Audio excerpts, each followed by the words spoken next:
music will be a bit too loud, I would think. Ooh.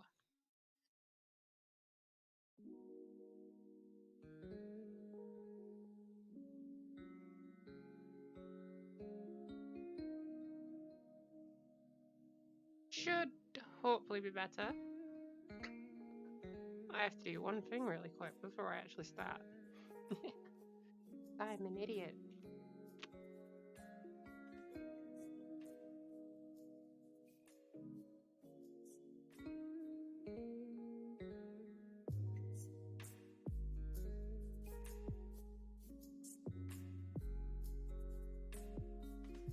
Okay. It does mean this is going to hinder like the first 10 minutes or so, but whatevs, innit?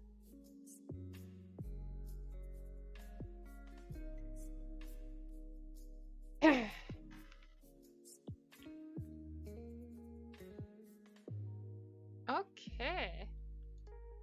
There's a bit more setting up to do, and then we will be Fandabidosi to just go on and do whatever it is that we're supposed to be doing.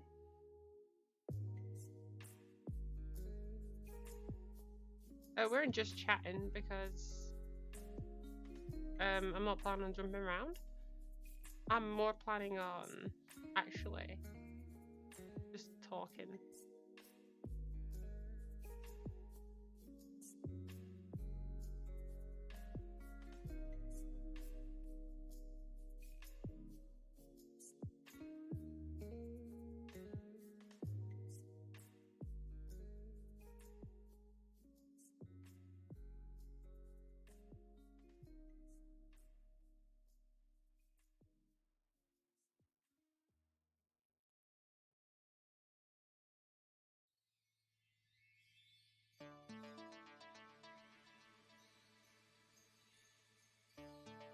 Because I have a lot of ideas and I want to talk about them.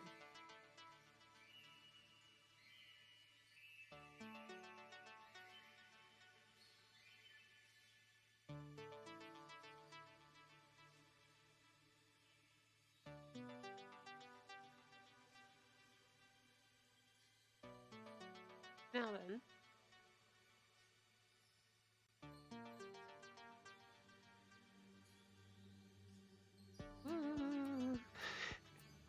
it's really weird seeing yourself on a screen and then you see yourself doing that and it's not like what you're supposed to be doing because you're really like crooked because obviously you can't just so your character's like that, but at the same time they're not, so it looks really weird. I'll just wait for the redesign. Not incoming anytime soon, but I'm working on it.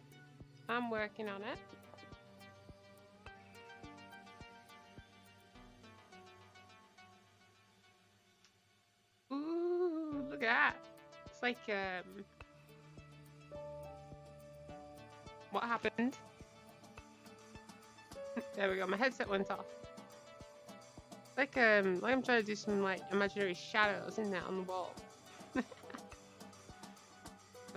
I'm a pain. I'm a pain to deal with.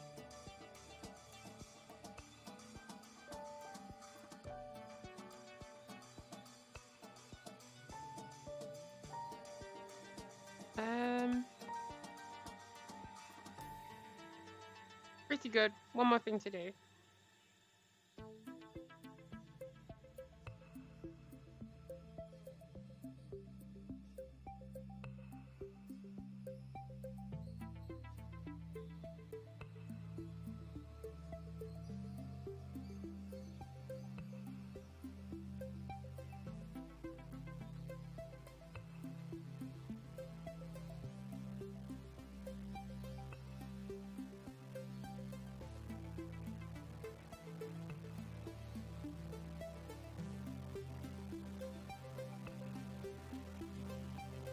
Cool.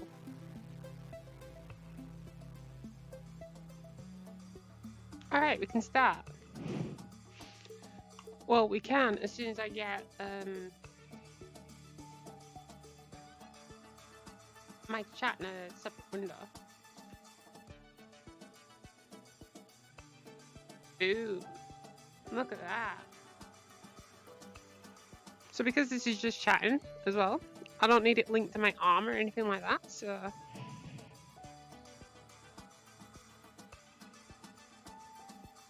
New window. This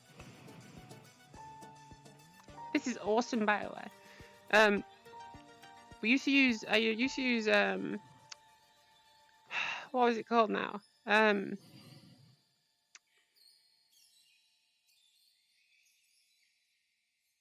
Overlay something. The other big one. This one is a lot more feasible if you're doing stuff like over here, like not on your hands. But I just found this one nicer, and it seems to be more lightweight as well, so that's good for me. What am I supposed to be doing here?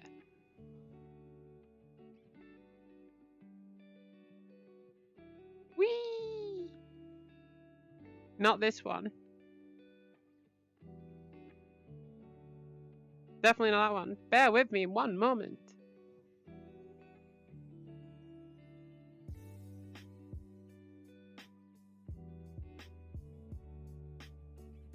Oh, it's up. That makes way more sense. Aha! Got ya. Right. You get over there.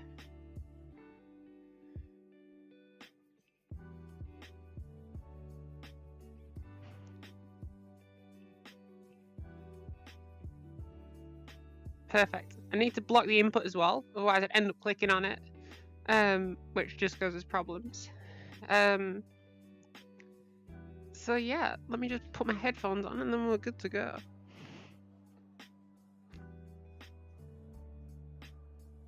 So hello.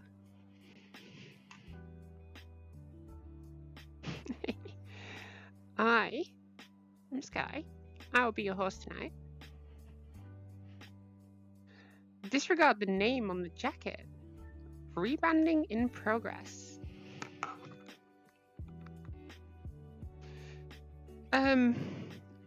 So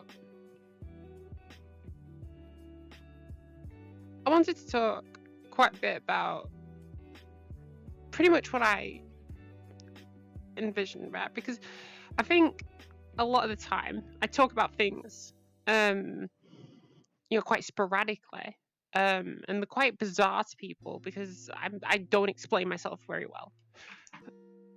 So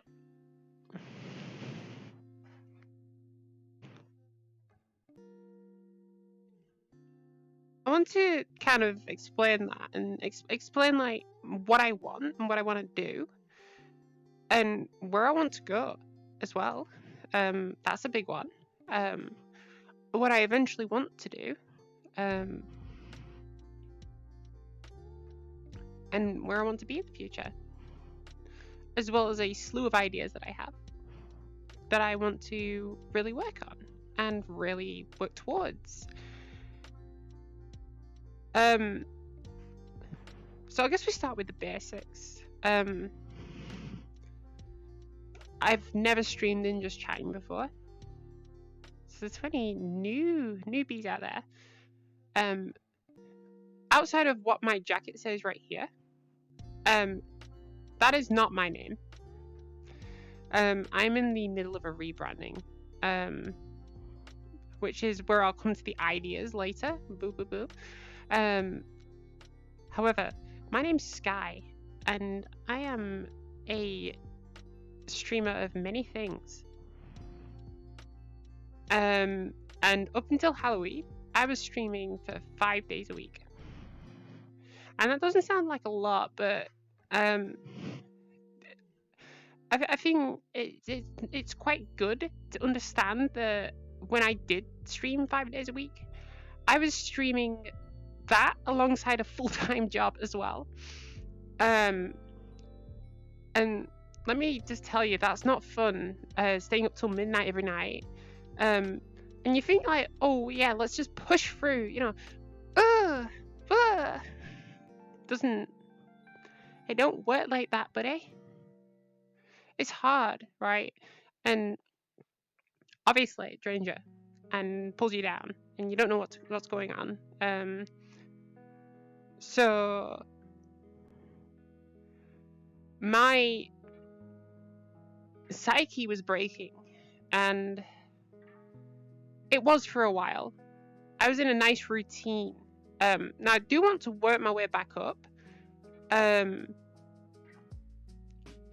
I can see that obviously that's going to take quite a bit of my future to try and make my mind adapt to wanting to do this every night. Fair enough. I don't want to do it every night. As much as I do enjoy doing it, there is the chance of being burnt out. Now being burnt out is awful, because it makes you want to not do anything, right? So when I was doing this, I was doing it for 5 days a week, taking off just Mondays and Thursdays.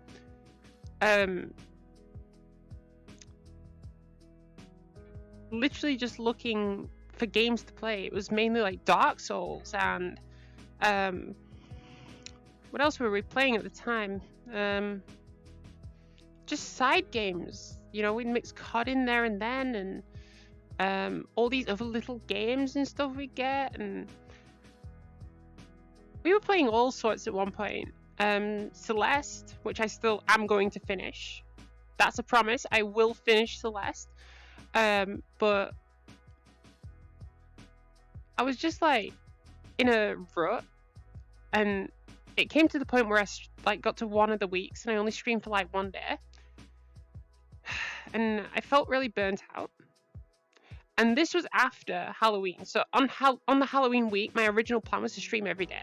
I'd taken the week off from work, not to stream, but that was just how it felt. And I did this little like collab at Halloween. Now, I appreciate the people that turned up to that. I don't feel like I conveyed exactly what the point of that was. But then again, you know, it worked out pretty well for what it was. It lasted about 3 hours, and then we walked around in VR for like another 5 hours afterwards, going around worlds and things. I was up till like 2 o'clock in the morning, running around this like alien facility. Now, that was the last proper stream before I got burnt out. And if it wasn't, that was the stream that did it.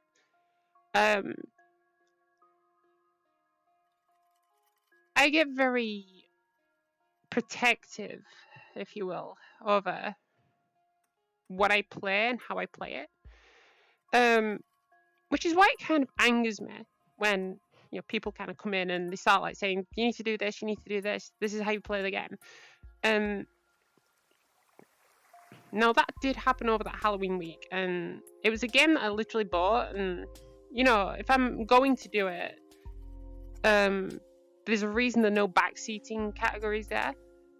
But it kind of really put me in a bad mood with that, because it was like a game that I paid for, and people were just like, yeah, this is what you need to do, this is what you need to do. And there was no like time to work it out, you know. It's like, you can spend hours on this sort of stuff, and people were just like, do this, do this, do this, do this. It takes a toll on people, right? Being told what to do. Ultimately, I took some time away. I think I took a whole week off, right?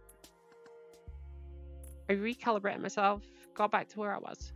Now, obviously, I sorted a lot of life stuff out as well on the lead up. So November time, December time, I was sorting a lot of stuff out. I was sorting myself out. I was sorting my entire life out. I was in the path of career change and stuff. So a lot of stuff happened. Okay. Now, I'm getting back into the swing of things. To the point now that I have like a general schedule where I think like if everything goes to plan, I can do this 5 days a week again. Now, I'm going to make a general assumption because I don't think what I did was very good last time. So last time when I was doing this, I was doing this permanently for like 6 months straight, near enough. 5 months actually. I was doing it for like 5 months. Is that moving behind me? No, it's just a picture. I was doing this for like 5 months. Where I would come home from work, I would have something, and then I would come up here and I'd chill by myself like an hour, right? And then I would go and take the dog for a walk. Not a euphemism, before somebody says it.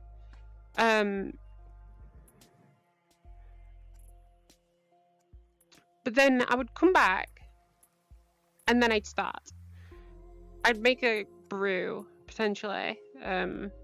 Make sure I've got like a bottle of water with me. And then I'd start streaming, and I would stream until midnight every night. Now there's a reason, right? There's a reason. I want to do this 5 days a week.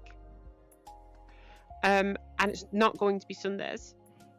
And if it is going to be Sundays, it's going to be in the afternoons on Sundays. Because I tend to get very bored on Sundays. But my plan is not to do Sundays. Now Saturdays I can do because I can sleep in. The idea is basically I was getting to the point where I would get to work on Monday morning and I would be so tired and unhinged that it would usually take me until about 1 in the afternoon to get into an ideal mood and like to, you know, operate properly. And that's not good. Especially when you work a job that requires you to, you know, communicate with people effectively.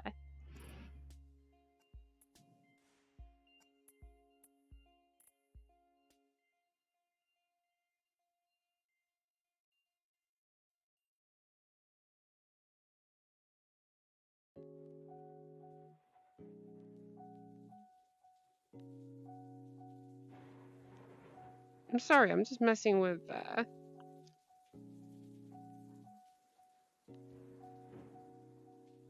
just messing with this because it's a little bit annoying.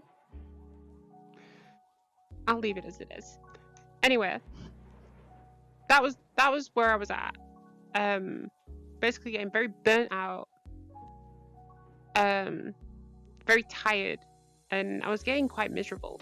So I took a week off, rescheduled, like thinking about things that I wanted. All right, so I gained a general consensus, which was I'm not going to put my own mental health at risk for the sakes of just being able to live stream. That it's just not worth it because you feel bad and then you're not that a good influence to people who come around and actually spend their time to watch you. You know, it's like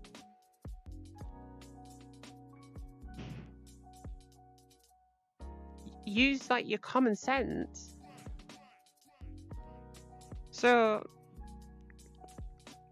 that was my rant.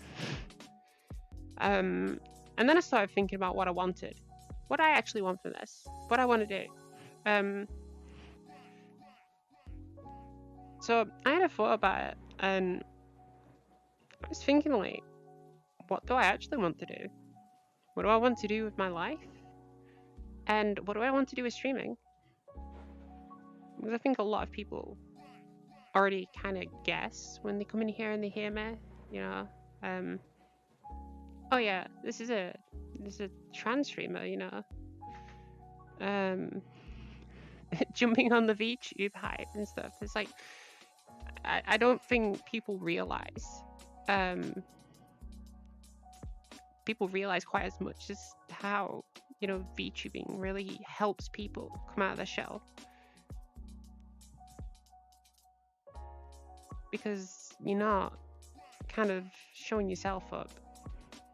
You're showing a fictional being up, so you can kind of be that way.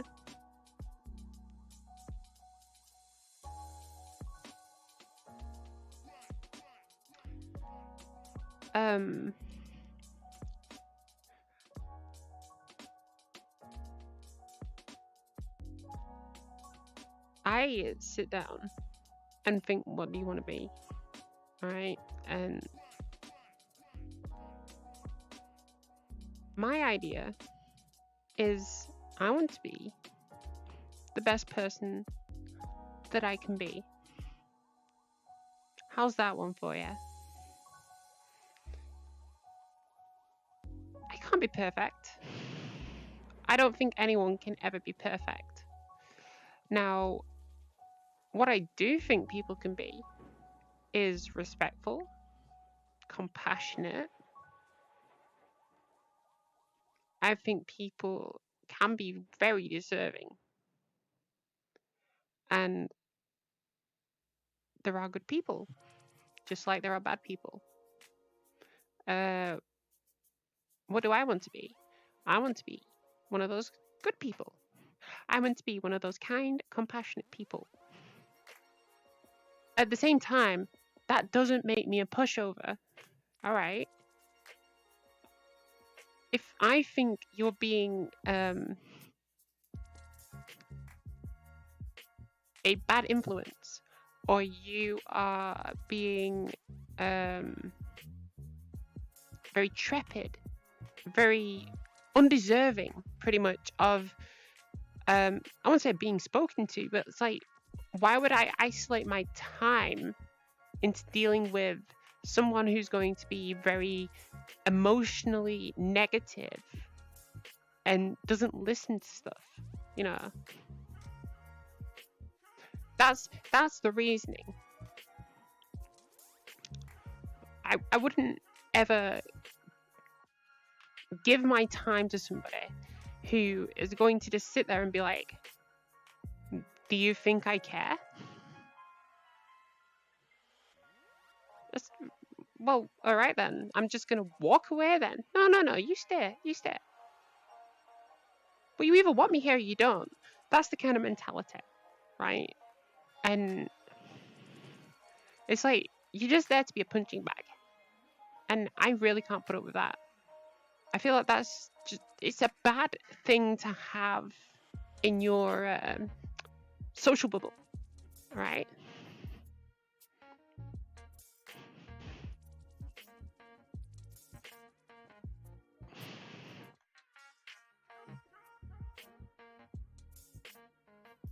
Chill vibes, dude.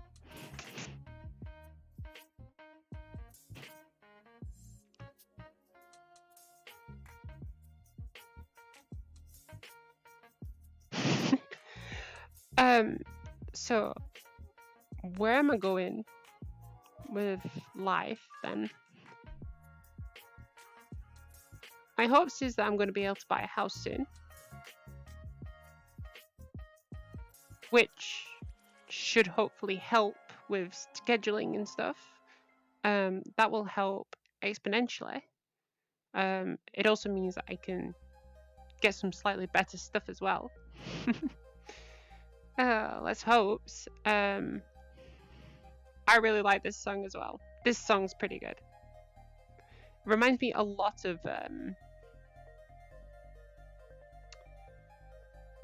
Celeste, the mountain stage. That's pretty cool.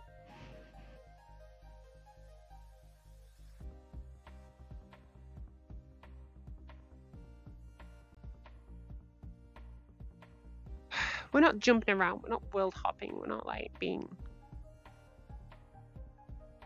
like vibey. Like, but at the same time, I'm not doing this to be a downer, right? I want it more of an explanation. So I'll talk about the live streams in that case. I am going to carry on, and I'm going to keep going. But this avatar here, what you see right here, will be the last iteration that looks like it.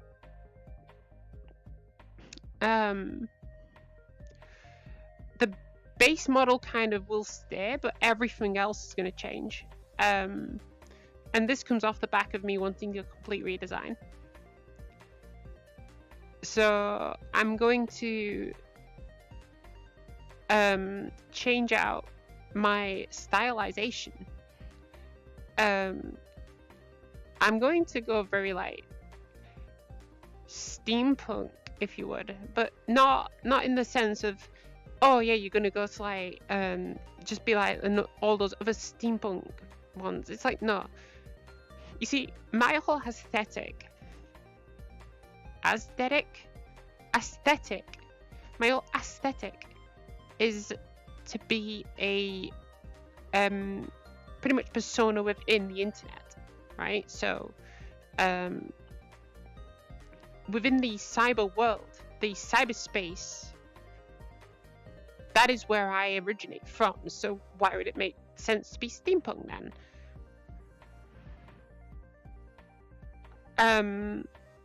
I'm not going to share too much, but I'm going to try and interweave, and I'm going to write a story for it to build up the lore and stuff. Because alongside other stuff that I'm going to do, I'm now at the point where I can like really sit down and actually do it. And I'm feeling much more motivated to do it. To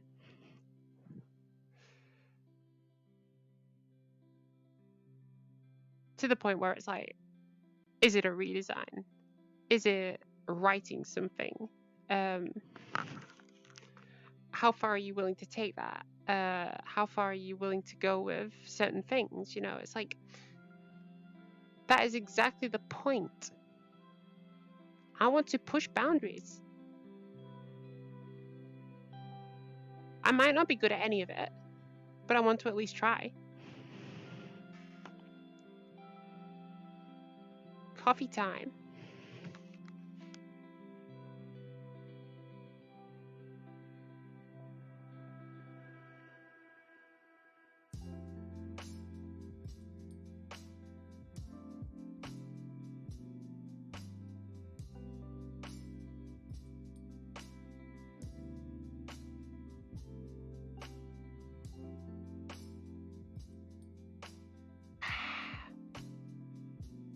Lovely.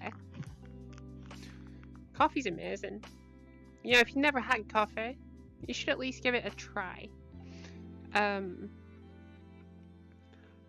One every now and again, pretty good. Don't be like me. Don't drink 6 cups a day. Sends you a little bit woo in the mind, and you kind of don't know what's gonna happen because your mind's always ticking away. Blah, blah, blah, blah, blah, blah. Yeah, there was one day when I was working, I had like 6 cups of coffee before 2 p.m. and I was on a hyper train. I was going absolutely mental, but in my line of work, it was pretty good for me because I got a lot done. The next day, though, I compensated and I only had 1. It's all about balance. There's also the risk of obviously going deeper down that rabbit hole, so you go boom, boom, boom, boom. Because you start on coffee, you know, all the legal stuff. And then you start delving into the more like grey area. And then you go down. It's about staying on that top area. Have a coffee, right? Coffee's nice for you. Coffee's very good for you. One every now and again, very good for your mind. There's a streamer that I watch, Lila, who recently got very addicted. They say it's not an addiction, but it's very clear that it is, to marijuana. And because they're going through stuff, it's being used as a coping mechanism now. To me, if they are going to come off that when everything's sorted out, then I have no issue with it. But at the end of the day, it's not for me to worry about. You know, if they're coping and they're managing, that's fine. No, I would never touch the stuff. I think that is, it's the devil's leaves, you know. The plant of Satan. I don't need it. I don't want it. But I'm not going to dog on the people who obviously want it. You know, it's like you have your own stuff going on, and it might help you deal with something. I don't judge people for it, but it's like seeing someone who actively used to be like, you know, I don't do drugs, I don't want to do drugs, I don't drink things, and then for them to go through such a mental health episode, and then come back out of it saying, yeah, I do like marijuana now, and I do I've had a few drinks and stuff and whatnot. You know, it does kind of mess with your mind a bit to like, what do I do? But that's fine. That's someone else. That's not for me to really comment on.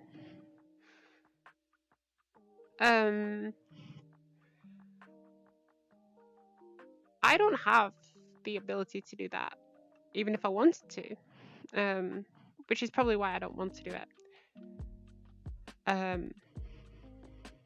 Because I've got this far, why would I fall now?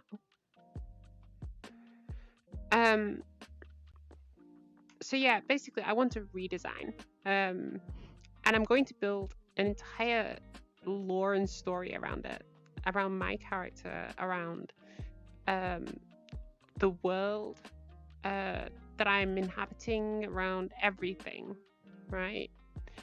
Now the interesting idea about this that I had was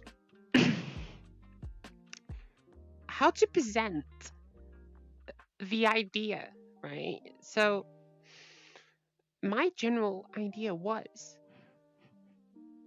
we're gonna make like a story, right? And that story can pervade in any way you want, right? So there are a number of things that you can show your like work with, right? So you have books, you have short stories, videos, you know, like short films, there's games, and I was like thinking like, how can I actually present this like well? And the more and more I think about it, the more and more I like to think like, yeah, I can actually present this as a video game. And it's like, can you though? And it's like, I like the idea of thinking that I could, and I think that'd be pretty cool.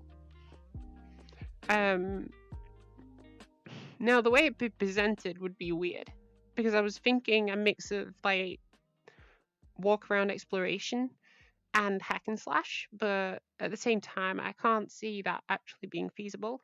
I thought it was pretty good, a pretty good idea.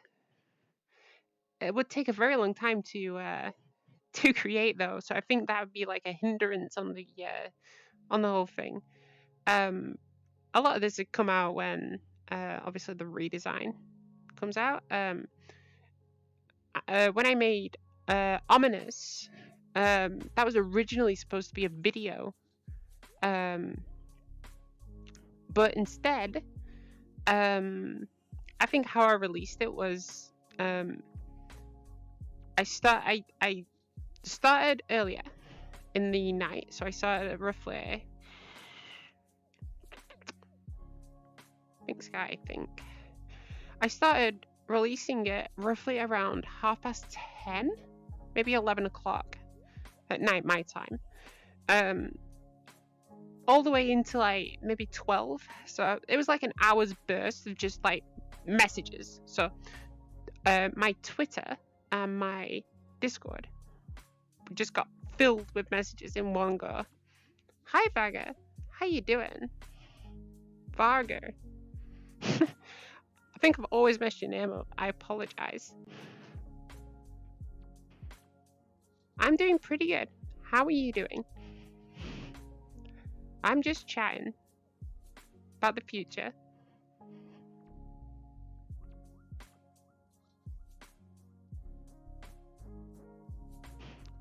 So when I made Ominous, that's what happened. It was just a slew of messages. And funny story, that only happened because I spent 3 hours on a video and turned my PC off by accident and lost everything. Save regularly and all that.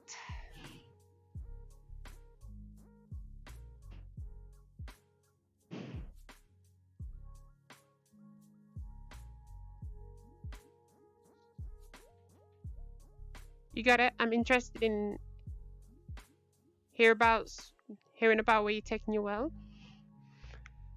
I'm trying. I'm not going to drop too much yet because I'm not 100% certain on where I actually want to take everything, but that's where I'm thinking of taking and stuff. So more of that sort of things. Model redesign. I'm gonna try and get a world as well. Not something that's specific to me. It's just going to be like a world, and then that can be released to everybody.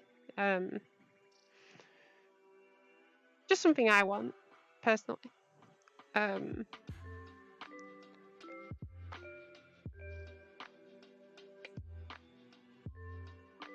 With regards to like lore and things, Ominous was like a test, basically. To like, can I do this like real-time storytelling sort of feasibility? So it was story, then a live stream, and then more story afterwards, and then just a big gap because that fit into the story at the time, and then I slept that entire time, and then I woke up and then just sent the rest of the messages in one long slew because I was like, go on, get it out of there. And then I was a succubus for a week.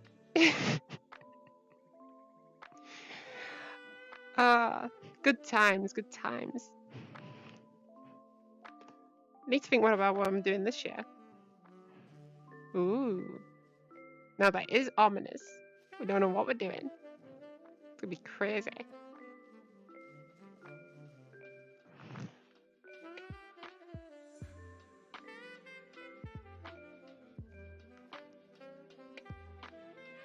But that's like a lot of it is I want to get into a lot of my storytelling grasp again.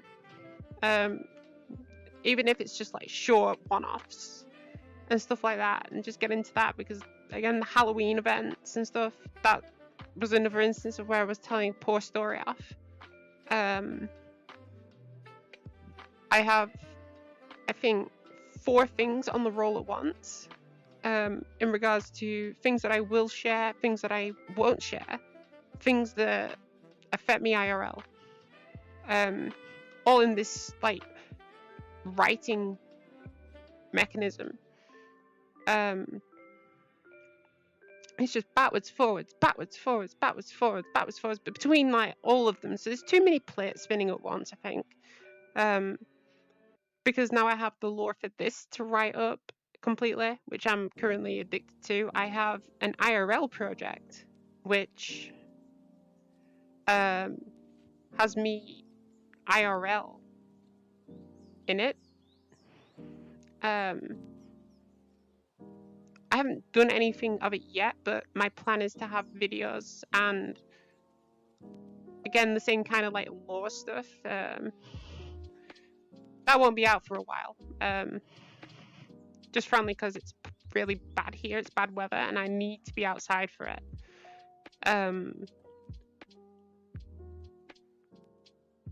What else do I got? I just got my general writing. And I have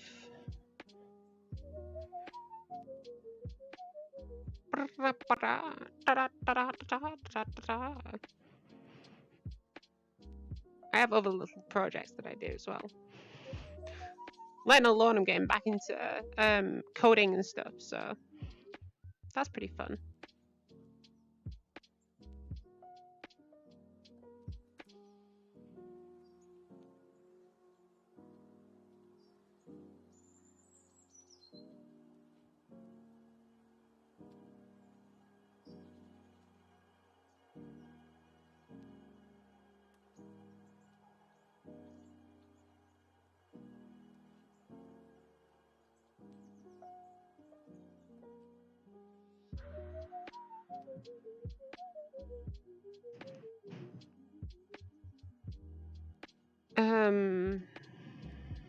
So yeah, and by a lot of other stuff as well.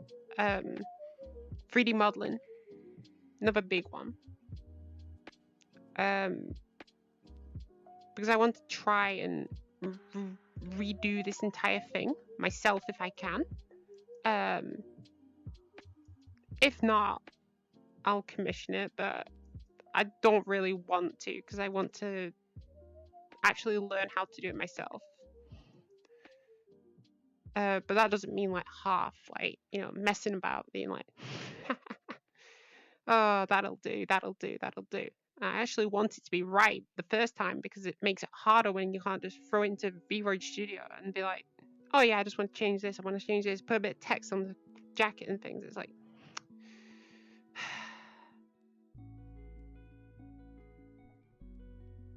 gotta be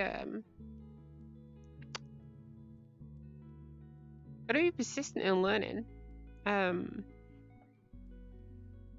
I could actually do a lot of it in VRoid, actually, now that I think about it. If I could get the textures done for the model, if I can get the textures done, if I can get the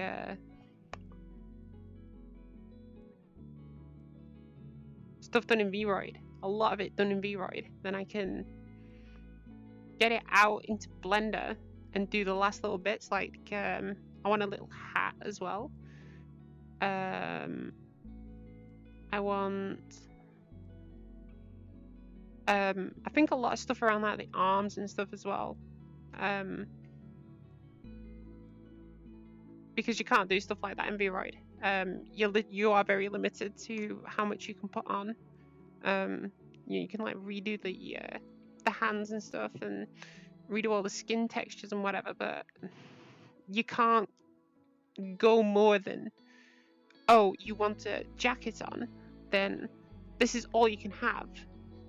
You can't have like things that go over this jacket as well.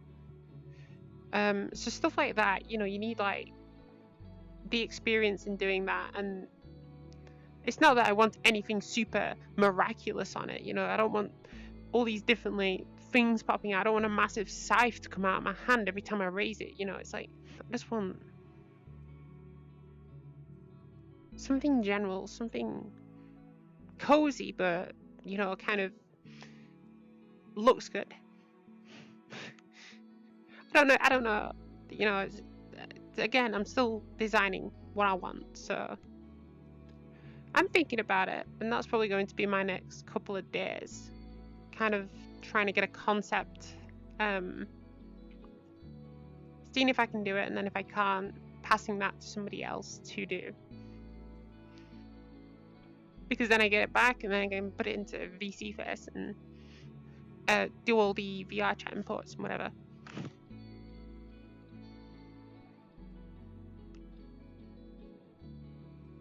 That's not good. Bag fell over on its own.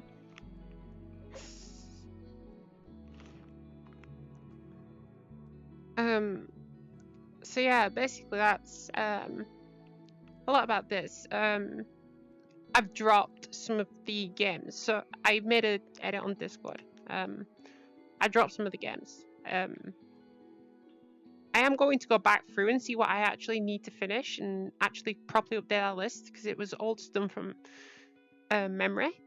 At the time, I was like out and I was trying to do it on my phone and things. But my list was like drop 2 games. One was the last DLC to Dark Souls 3. I'll be honest, at that point I was getting done with the game. Well, I won't say I hate it, because I actually do want to actually go through it again.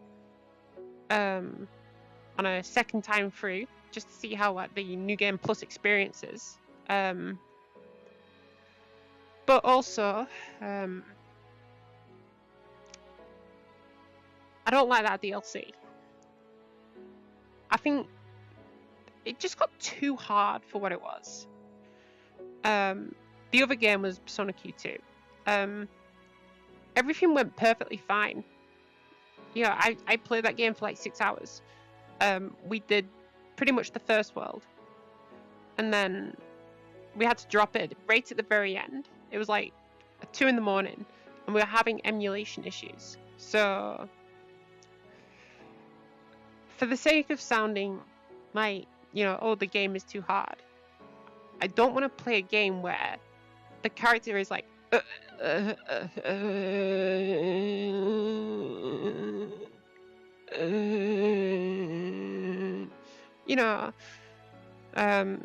don't want to play that. So we dropped that as well. There's probably more I've like still got to finish. I actually need to go through and find out what it is. Stuff like Destiny and stuff will come back, but it'll come back on like a time of like, I want to play this. Not to say that other games won't also come in between bits and bats. Things like if I find like a cool Call of Duty Zombies map for the Black Ops 3 Zombies, that'll come back at some point. I don't think like mainline will anymore, considering I don't buy them.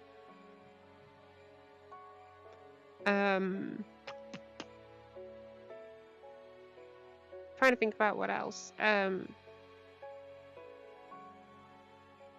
I like the idea of, back to the storytelling aspects and stuff. I like the idea of Discord as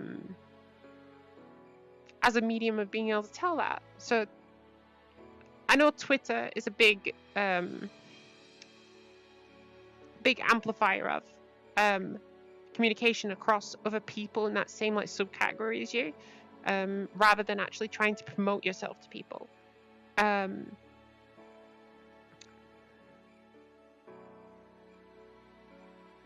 But at the same time, I'm just like, if people want to come and watch me, they're gonna come and watch me. I don't need to promote myself out, but at the same time, my mind's like, you kind of do. And I'm just like, numbers mean nothing, man. Which they do, right? I think I read something a couple of days ago where someone literally just said, I think someone was complaining about people unfollowing. And I read it and they said, listen, if you're going to get really worked up about it, then this isn't the sort of thing you need to be doing, because you keep thinking about that, you're going to really, really, really ruin your mental health. Just don't look at them. And obviously your mind's instantly, oh, I need to look at those numbers. I need to look at those numbers. Blah, blah, blah, blah, blah. You don't need to look at those numbers. It's like, I don't look at them. For the sheer reason that it's more about the moment, because every follow is appreciated, but they mean nothing, really, in the grand scheme of things. It's about being there in that moment, talking to people, talking to that community of people around you who take the time out of their day to come and sit and listen to mad ramblings.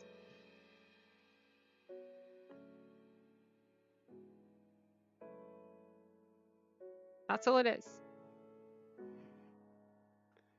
You know, and things like this, things like VR chat are whoa. Get back on the chair, you.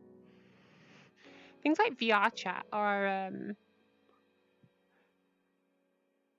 very good platforms for everything. Because think about it, I love this platform for doing this and just talking. Even though I don't have a great microphone, and my VR is like one of the most lower class VRs you can have. It's not a Quest, but you know, it's still quite bad. I don't want to throw £1,000 at VR. Is the thing. Well, it's more like 900, but you know, with all the added extras, it's like 1,300. That's like something you save up for, man. I don't want that. I don't want to throw money like that when I have real world life expenses. And even though it's going to be detrimental to my experience, I still love this platform. Yeah, it's like, even if I because I'm going to get Zenith, the new MMO. You know, the whoo, bang, boom, boom, game.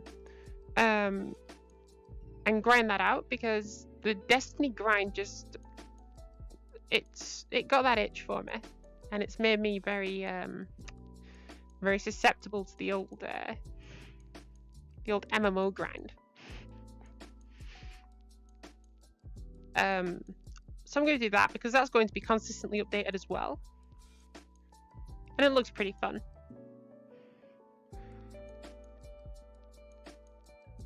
And like I said, that's probably going to be detrimental to me. I don't know if I'm going to get it on Steam or whether I'm going to get it on Oculus. You'd think get it on Oculus, but I'm thinking for the safety of if I ever do upgrade, you know, get it on Steam then, because then I don't need to rebuy it. Even though that's probably detrimental to me, I'm going to do it anyway.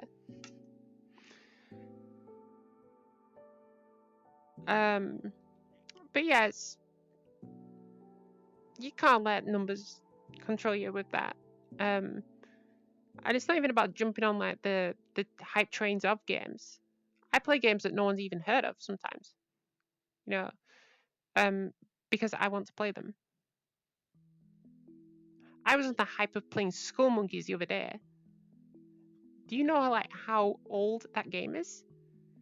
That's a game from like the late 90s on the PlayStation 1. It's like Skull Monkeys is an old game, and it's a hard game. And I don't think anyone would want to watch it, so I can actually take it and I can stream it in retro. So it's kind of a mix of being clever and being a little bit sneaky. So rather than streaming Skull Monkeys, I would be streaming retro, and then I could put that in the title. Monkeying around. It's the same with this. It's like, you know, right now I could be streaming into VR chat, but I'm not. I'm streaming into just chatting, because ultimately this is the way of promoting. And it's not to be like, you know, what's the word? It's not to trick anyone. It's to reach a wider audience. Just chatting's a big category, right? If someone watches people who just chatting, right? The tags are very telling, right? I'm going to talk actually a bit about Twitch and how Twitch works. So you probably shouldn't take it from me because I'm not very good at it. But Twitch basically works. When you click into a category, you'll get some recommended for you, right?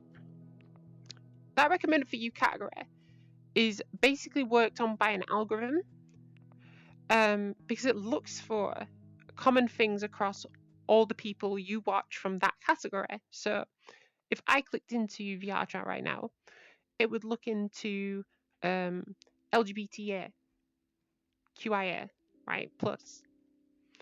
It would look into VTuber. It would look into let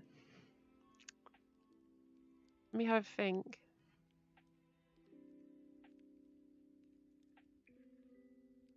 Yeah, all there's quite a few, but it would look into all those tags and it would be like, okay, let's get all these people here who have a lot of similar tags to people you've all watched within this category, and we'll move them up and up and up. So right now, if you look at mine, right, what does mine say? What are my tags? So English, but that's kind of normal, right? IRL, not really. VTuber, right? So if you're watching this now in just chatting, it's going to start recommending you more VTuber just chatting people, right? The same with voice acting, anime, LGBTQIA+, you know, it's going to be like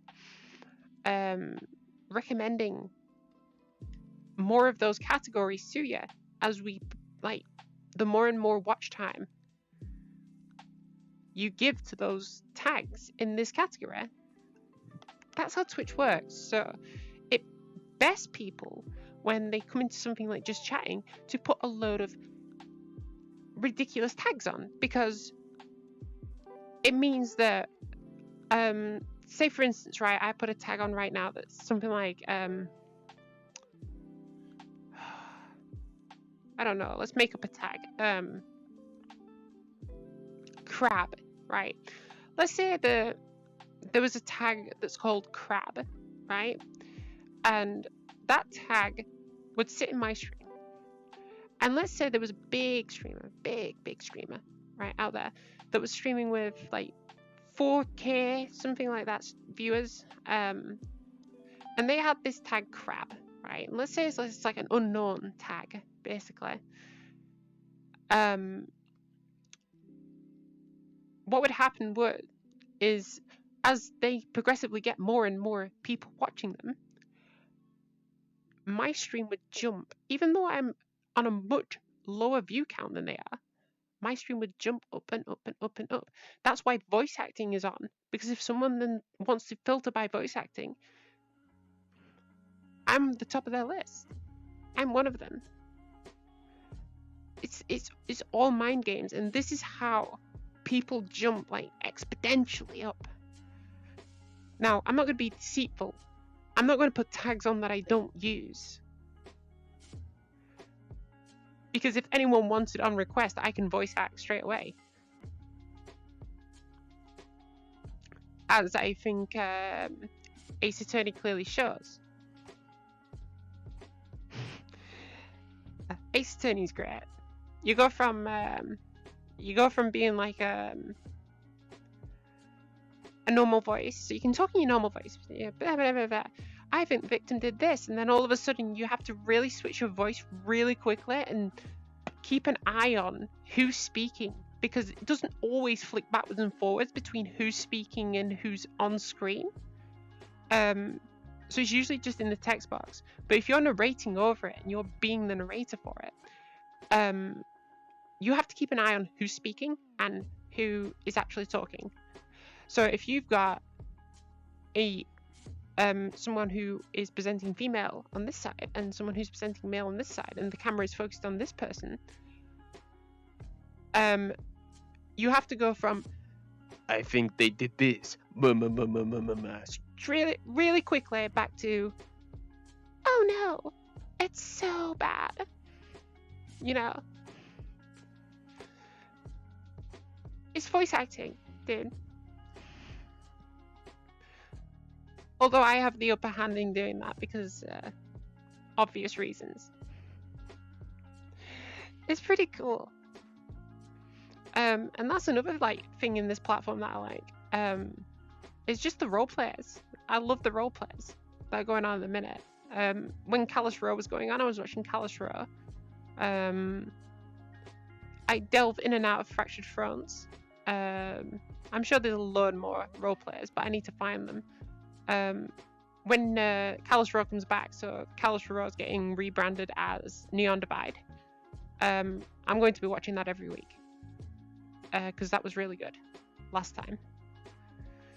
I won't bring up the controversy surrounding that, but it was pretty good.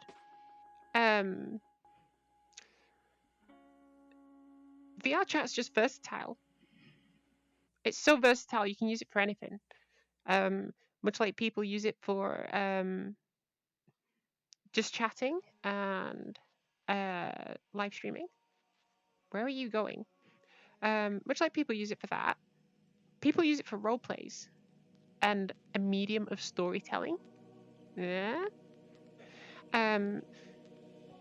Some people use it for performances, right? Some people go on stage and dance. Some people sing in this platform. Some people present full-on shows on stage in this platform, right? But then it goes so much deeper than that. You start getting people who are in relationships using this platform because it's so, like close and personal. It's beneficial for people in long distance relationships, right? It's people who have a common interest in things. It's very easy for someone to jump into VR chat just to go to a place where you have like-minded people there. It's so insane.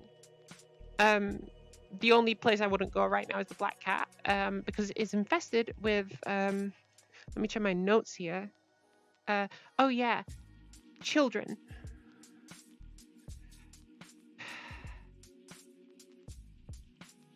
Forget the children, dude. I've been in this platform, right? I was in No Time to Talk the other day. And it's just filled with kids. And I'm just here like, listen, I don't want to talk to children. I want to talk to other adults to see what they have to say about things. Not what a child wants to do where he sits in the thing and then tells you to F off and stuff. Kids, you don't want them. I'll get stick for that, but it's true. I don't want them, and they're quite annoying, and especially in this platform, like it's gonna die off very soon. I'm gonna give it till like mid-February, where it should die off and everything should be back to normal. Just frankly, because it was like Christmas. It's like 20 days after the big onslaught now. I always remember the meme. It was like on Christmas Eve, I was browsing Reddit, and I saw it on the VR chat subreddit, which is the picture of someone with a VR headset on, looking back with a tornado behind them, with a lot of Quest avatars all bundled in, and it was just, here it comes, and it really made me chuckle because it was just like, yeah, we know exactly what's happening now. It's like, it's insane.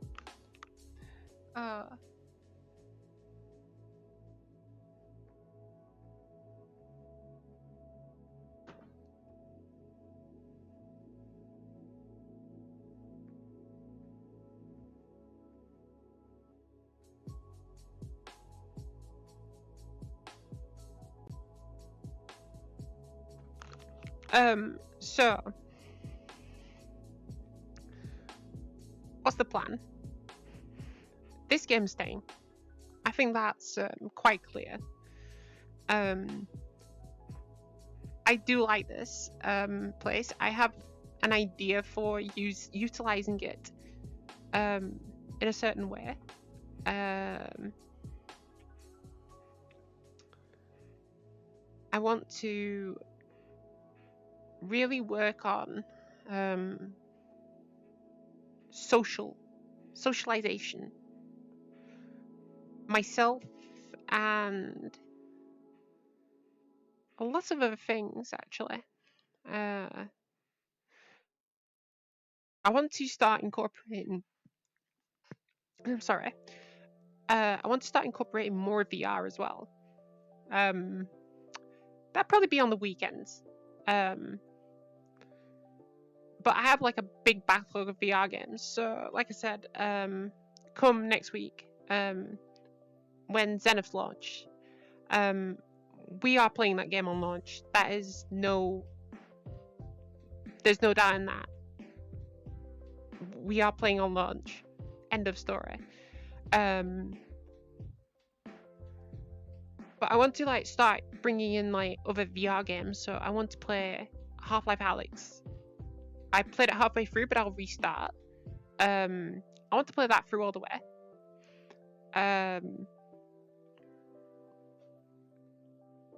I have Arizona Sunshine.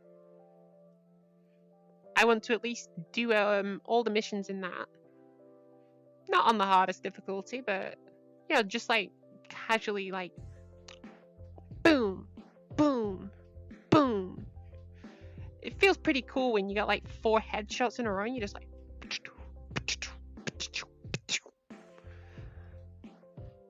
feels good. I have like some other VR games as well. I have like Paper Beasts and stuff like that. We played Dagon. I thought that was going to be quite short. It was quite short. It was only like an hour long. And it was just a retelling of a H.P. Lovecraft story. It's not something I would have paid for. The fact that I played it was because it was free, and it was Lovecraftian horror. So you know, Lovecraft horror is pretty good.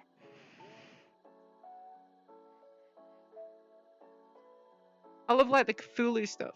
I wrote a short. I never shared it when I was younger, but I wrote like a little like short, not a story, but like a concept with like this big timeline of stuff. And it centered around like, you know, a lot of that like Lovecraftian stuff. I feel like these days I've incorporated a lot of stuff that was in that over to a lot of new stuff that I'm doing. So I don't think I'll ever release that because it's just concept at the end of the day. There's nothing really substantial to it.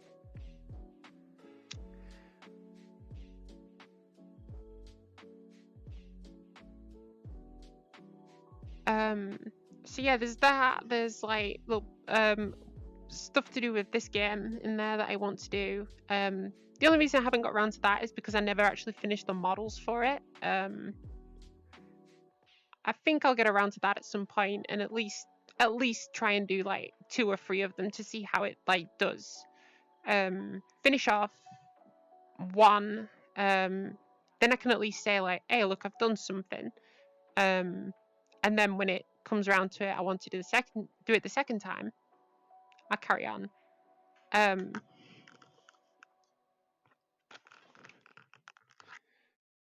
It's just to gauge an interest, pretty much, because I don't want to create something that, at the end of the day, I don't enjoy. You know. So if I just do 2 or 3 within it, then I can kind of gauge like, yeah, I kind of want to do this, or I don't want to.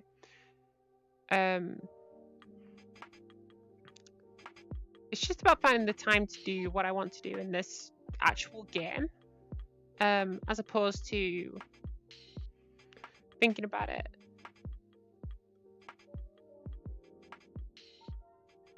So I'm trying to juggle loads of things at once, pretty much. And one day my mind will be, yeah, I want to do this very specific thing that I'm thinking about doing in VR chat. And you'll spend all day on it. All day you're thinking about it. And then the next day you'll be like, I want to focus on that other thing. And then that VR thing goes onto the sidelines for 6 months.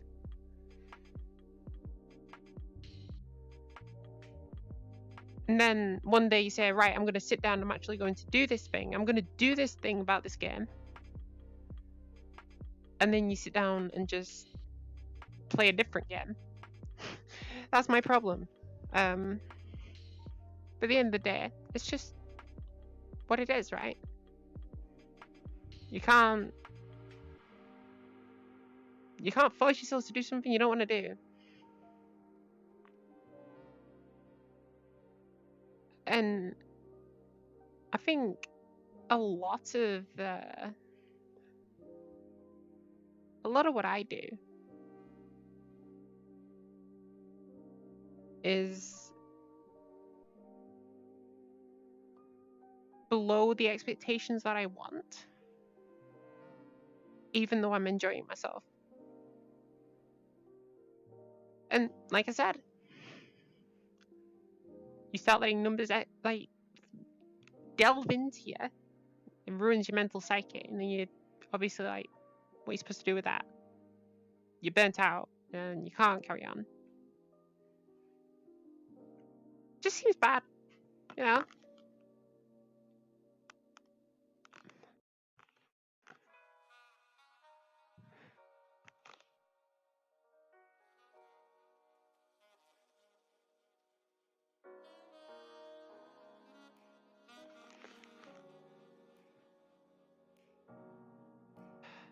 So that's quite a big thing I want to really work on. I think as long as it's not detrimental to like my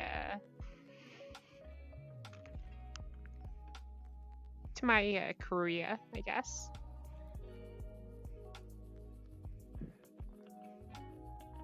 And you know, like I said, I really think about how I deliver a lot of stuff. So like I was saying, I think of making like a video game, but I don't want that to potentially be worse than just doing something a little less ambitious, you know.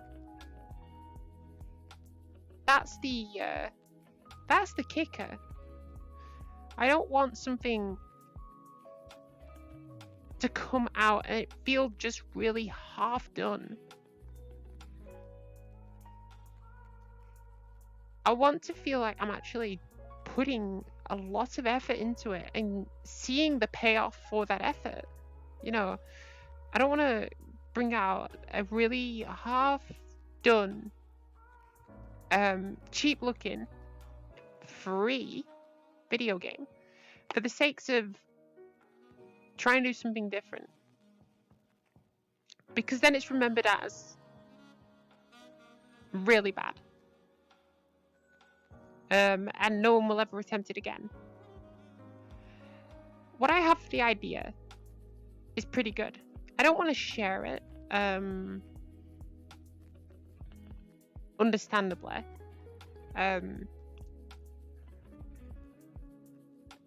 Just know it's not like, you know, normal.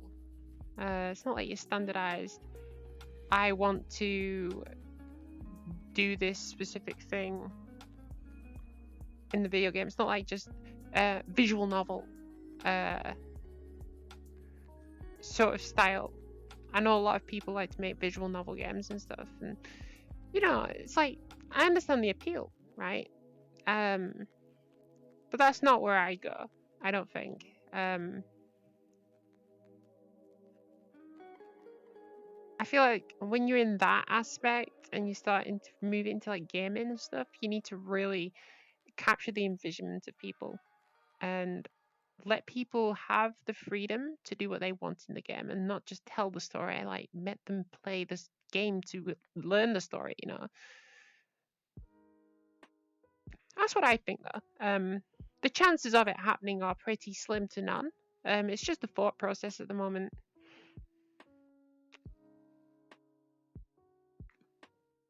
A lot of that will come after my my big redo, pretty much.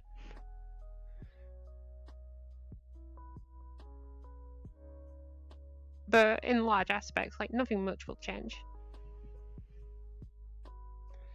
I have Inscription to finish. I have Kena Bridge of Spirits to finish. And the Great Ace Attorney. So I have 3 games lined up already for the next ones. So when I finish the Great Ace Attorney, which we're pretty much done with game 1, it's going to go onto the sidelines for a little bit. I'm going to replace that with one of 3 games. So it's going to be replaced with either Persona 5 Strikers on New Game Plus. It's either going to be that, Elden Ring, when it releases. So that might not replace that game, but it might replace Kena. There's one more, and it's in Discord.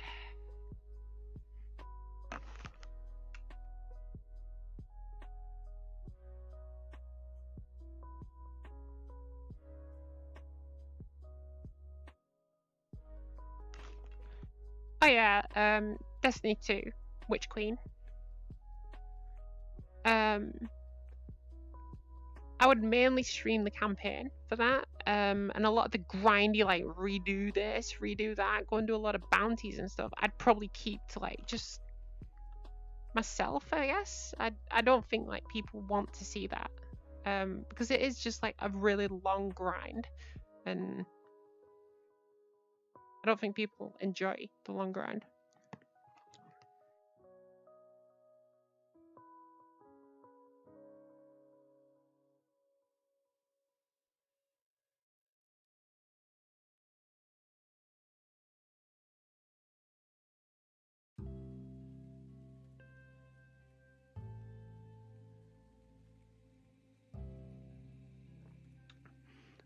Ooh, anxiety's through the roof now because I did all that without taking my headset off.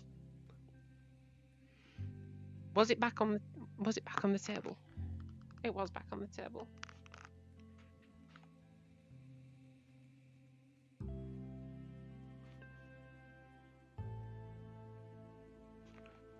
Woo! But yeah, I've been trying to, like, top up, like, how much it would be to get an index with full-on tracking. Yeah, it's a lot of money. Like I said, it's like 1,300 something. You have your index, your 2 controllers, and your 2 base stations. All right, that comes to 919 Great British pounds. On top of that, I would need some tripods for the base stations because I can't mount and drill into the walls. I would need at least 3 trackers, 3 Vive trackers. One for the... Where are they strapped to now? 2 for the legs and 1 for the hips, potentially.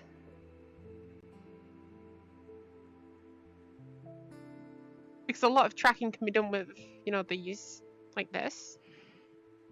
So I'm not too bothered about the hands, because it can just be done with controllers. And the face. The face is done with VR, but that's not the point. It's like, I'd need at least 3 of them, right? They come to like £150 each. Now, that's £300 for 2, £450 on top of the £900 Then you're counting in buying the tripods for the base stations as well. So you're easily into the 1,300 range. It's a lot of money. And I don't want to put that money down just to use it a few times, is what I'm saying. With something like Zenith coming out, I want to see how I feel about it first. I don't think where I currently am at this moment in time, I will ever be able to have a Steam VR headset. I won't be able to have an index. Just purely down to, you know, the situation.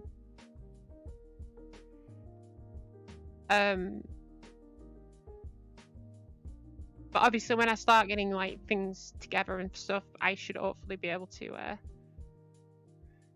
have one. So long as I can financially pay for it.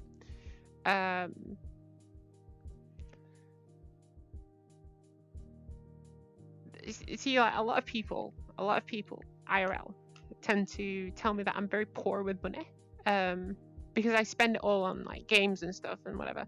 But I'm actually really good with it. Unbeknownst to them, is I can scrape every corner of the internet for deals. Every single corner. If there's a brand new game coming out, I can get it for like £30. Every single time.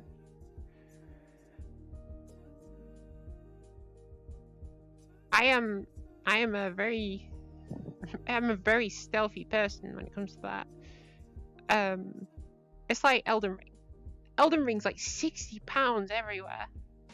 I got it for £39. How crazy is that?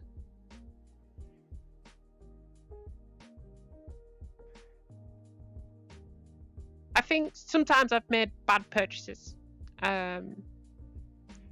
Star Wars Jedi Fallen Order. I paid 26 quid for that, and it's now 99p.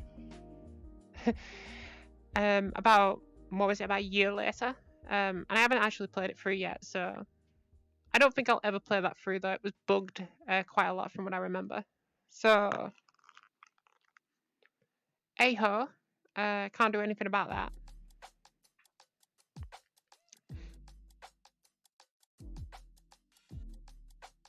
Birds by Monma. Monma?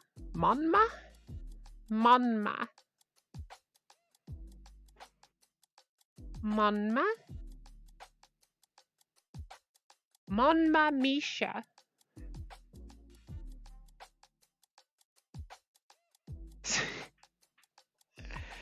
Oh, I was trying to do a bit there, and I just feel like an idiot now. Because I originally read it, and it was just by Mama Misha. And I thought someone was playing a joke, because it's like the old Mamma Mia. Oh, Mamma Mia!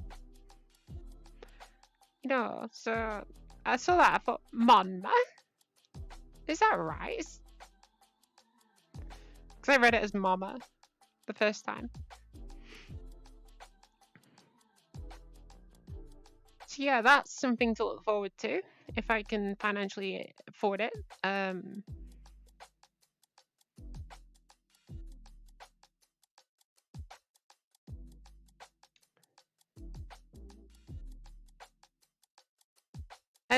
I feel like this is unbeknownst to a lot of people. And I don't really want to plug it, because I feel like now's the best time to do it while I'm getting like all the this is what's happening sort of thing.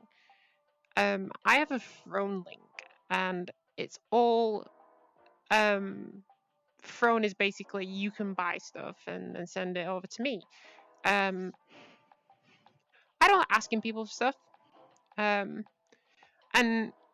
I see people that have this thing, and they basically make wish lists, and it's got like just tons of stuff on it, and it's junk. You know, and I'm just like, how can you ask people for this sort of thing?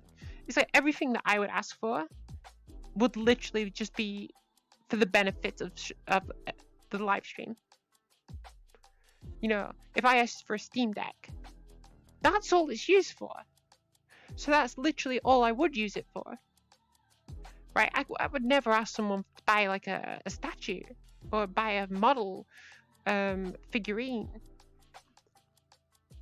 I'd be asking for like computer bits, you know, like, well, not bits, but like bits to benefit stuff. So like microphone arms, monitor stands, stuff like that.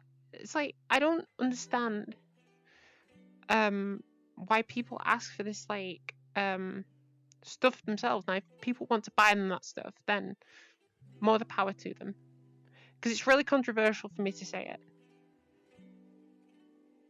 but I just feel like sort of stuff like that, it's like I'd never ask for it, so it's really foreign to me that people would. And it's kind of crazy, to be honest.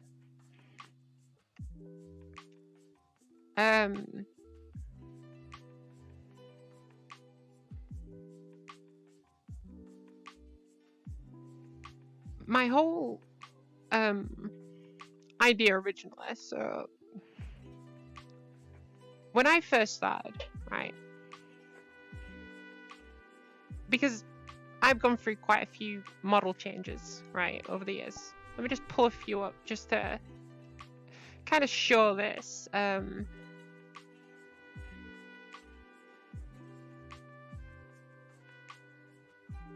think the first original model that I ever had was this. And as you can see, it's very different. I know I'm all the way down here. That's because there's a major difference in height and where everything is set on this one. It's also very strange as well because a lot of the tracking and stuff's really weird on this, and the fingernails and stuff are all like really misaligned. It's really weird, but this was one of my first like delves in. I think this was the next one, and I think this one really changed a lot of stuff. It's pretty much the same thing, but a lot of things got fixed on this one. Not as much as I'd want to, but you know, I do like going through these every now and again. We just retain this. This one is one of the newer fixates. I got my red tints. My hands are a bit smaller on this one. There's still like a misalignment on the fingers, but that's beyond the point. I'm also a bit smaller. Or is that because I was stood up originally?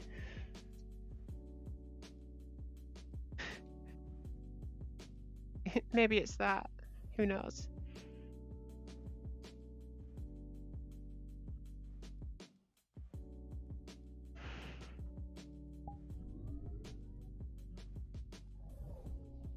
Let's go for another one. I know I'm right in the bottom. Bear with me one moment.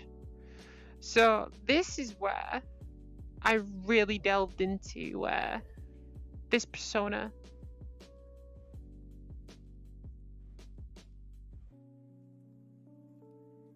Kumiya. There we go. I really delved into this persona here.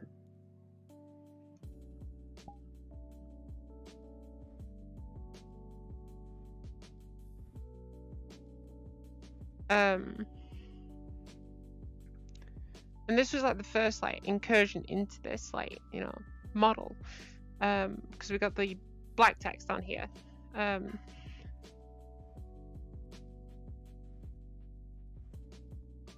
And you can see like the hair bounces about a bit because it was the first set into dynamic bones and stuff in Unity. It's crazy. because there's actually quite a lot on this. But it's an older model, as you can tell by the hair.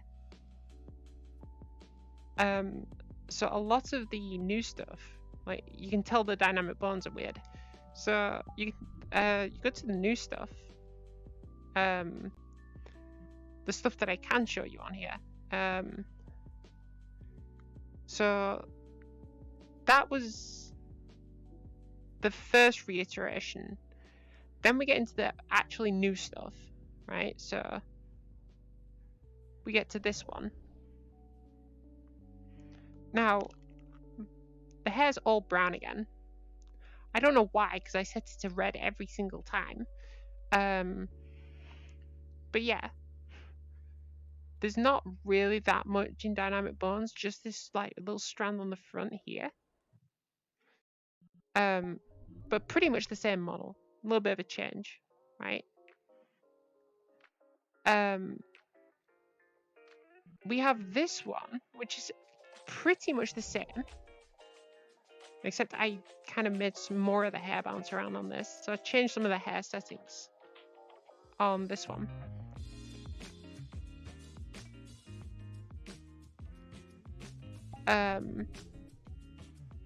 I can show you the Halloween one. I still have it uploaded.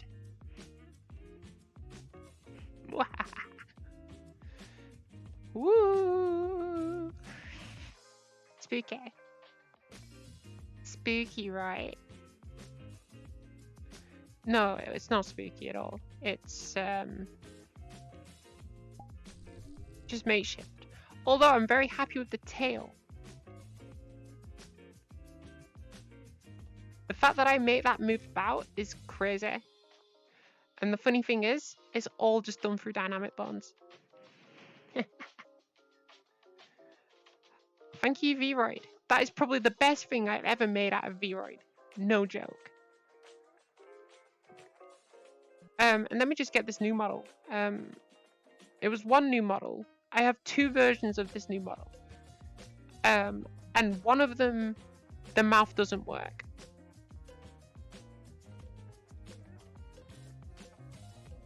So then we go back, and here we are.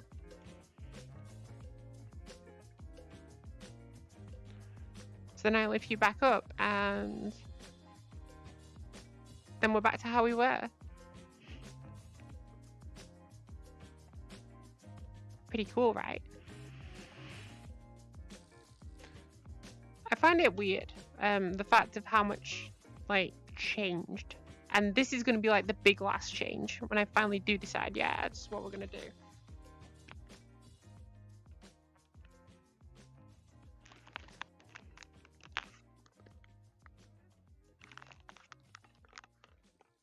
I have to get concepts together first for it, though.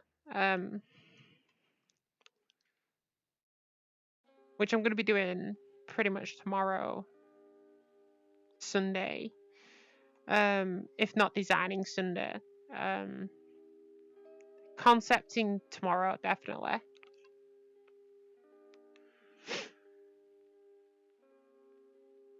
But yeah,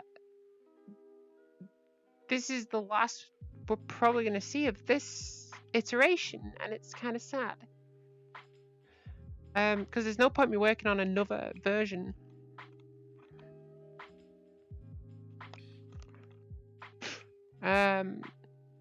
If I'm just going to replace it again. The main idea is I get one and that's it. And I stick to that. You know, outside of public hopping in this game. But we're not playing this game, we're playing just chatting, so why would I go public hopping? I just want to really the main reason I'm doing it is because I want to keep people in the loop, and I've been like kind of sloppy on the streaming. So I kind of want to explain what it is I'm working on and what it is I'm working towards and where I'm planning to go, you know, because at the end result I want to at least have this whole like thing together after the rebranding and stuff, to have, you know, at least some lore and backstory to it, and if not a full story to it by the time it's finished, if it ever does.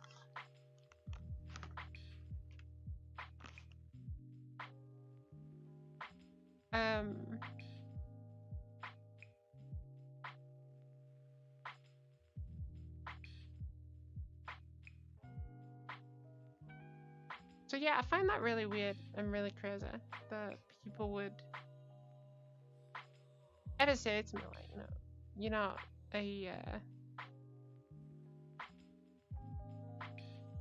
you're not working towards it. Like, I was kind of lazy at one point, I will admit.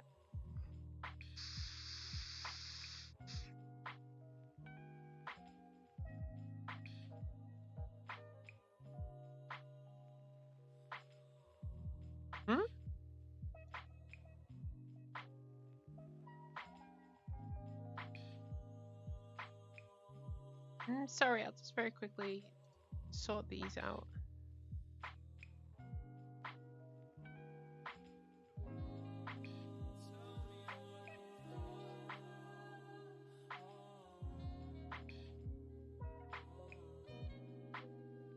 Cool. I will actually talk about one thing, and it's something really funny that I found out the other day. So, over the last weekend was the Zenith Beta 2, which is the last beta they are having until when they bring the game out completely on the 27th. Something that's happening very prominently the 27th was they were, well, starting yesterday, they put pre-orders up for the game. So on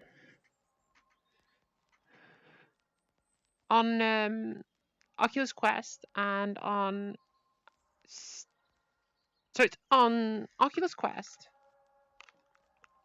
Steam VR, and what's the other one? PlayStation VR.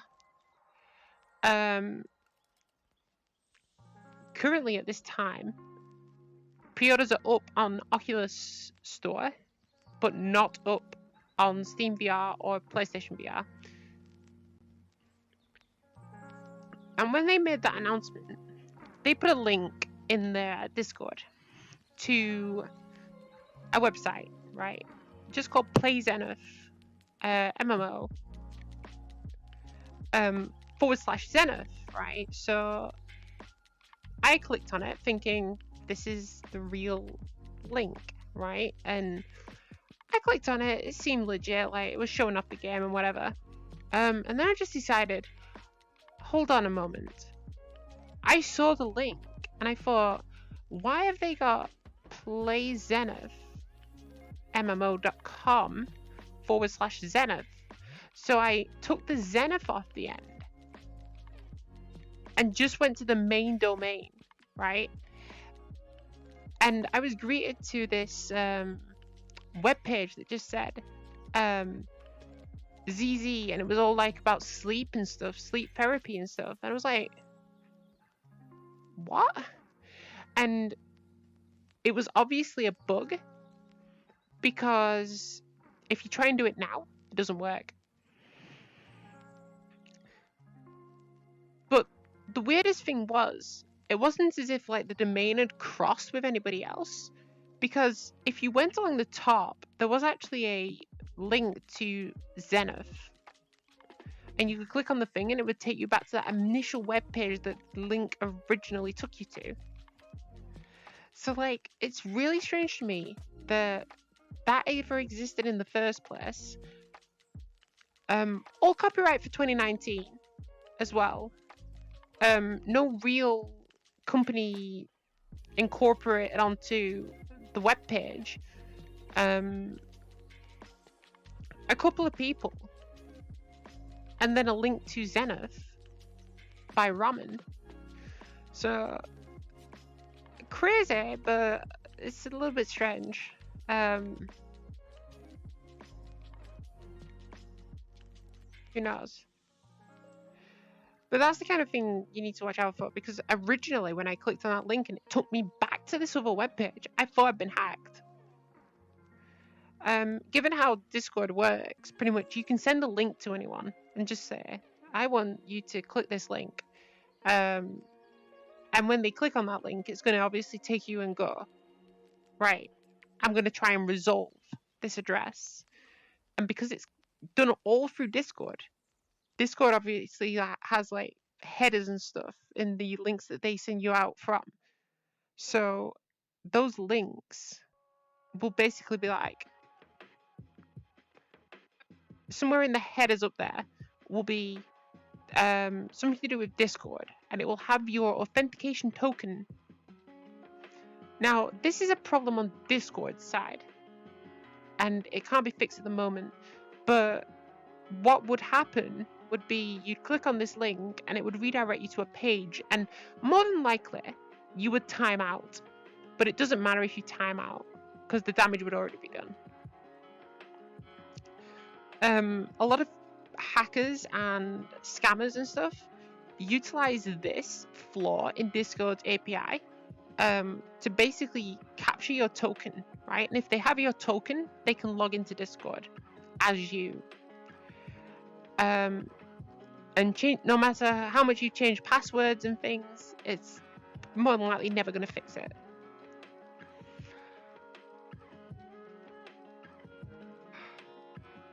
And I find it weird and crazy. The stuff like that's allowed anymore.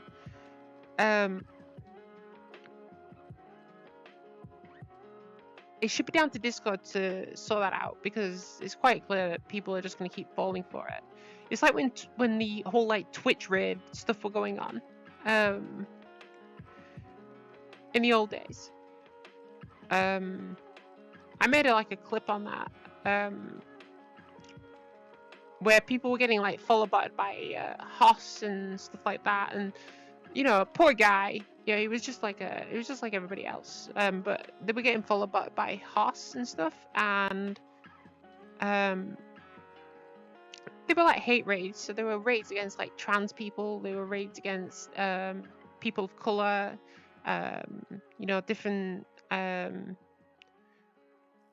races and stuff, and a lot of women were getting hit with it and stuff like that. You know, it's like they were attacking pretty much everybody with the raids. And I made a little theory video because pretty much Twitch kind of took care of the botting issue and kind of put an end to that. They kind of put an end to the whole raids and stuff like that. The problem is, when they did put an end to it, a lot of stuff on Twitch's servers got leaked. And I mean a lot. I won't lie, I saw what got leaked. Or at least some of it. I think a big one was like how much everyone on Twitch had earned.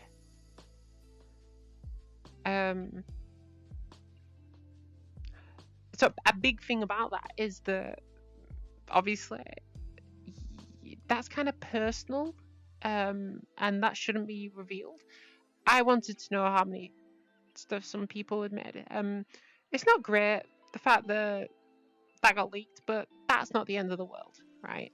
The fact that some addresses and stuff got leaked on Twitch, that's pretty bad. But I made like a little clip on this saying, when you really sit down and think about it, what really happened there? I think whoever leaked all the information, whoever managed to gather all that information,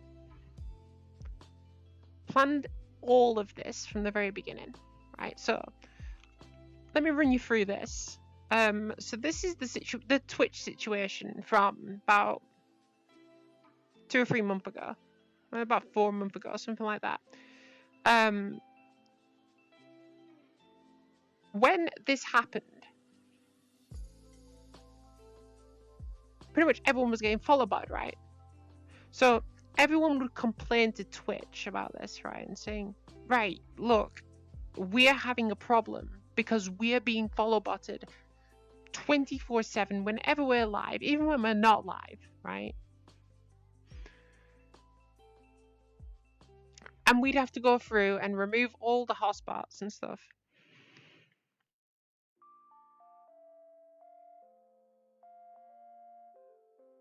Now, you'd think that in the terms of something like that, Twitch would be pretty on the nose, knowing that everyone was being hit by it. Twitch didn't do anything for about a week and a half after it kind of started. They wouldn't give any official statements on it, and then they started saying, "Yeah, we're looking into it."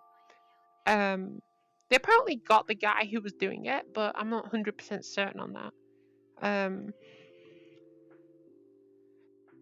Now, it's really strange that as soon as Twitch finally did clamp down on the view botting, that all that stuff got leaked, right? So what my theory was that whoever leaked all that information was in Twitch's servers long before the botting issue, or they were utilizing the botting issue to not get noticed, because obviously Twitch would dedicate resources to dealing with this botting problem, so they wouldn't have the resources to watch over things like a little lone wolf just snooping in, right? If someone knew what they were doing. And then they leak all that information. As soon as they right, I'm probably going to get caught now, they get out of there, leak all that information. They utilized that situation. I'm almost certain that's what's happened. And with what actually did get leaked, it's a very good chance that they were in there for quite a while.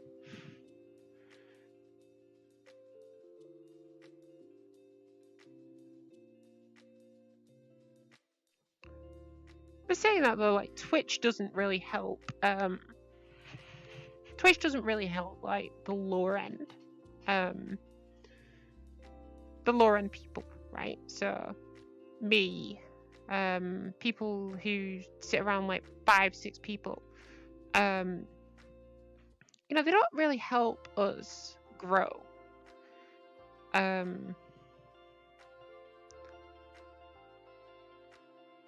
And I came up with this idea. I can't remember who I was talking about it with. I think it was Senators I was talking about it with. I came up with this idea. The Twitch should basically give you if they're gonna show off these people, the best way to entice people to watch other people and to branch out into different areas is to every week give a rough amount of people on Twitch who are regular streamers, right? On the lower end, give them bounties, pretty much. Give people bounties and say, okay, look, these people in this category are streaming currently.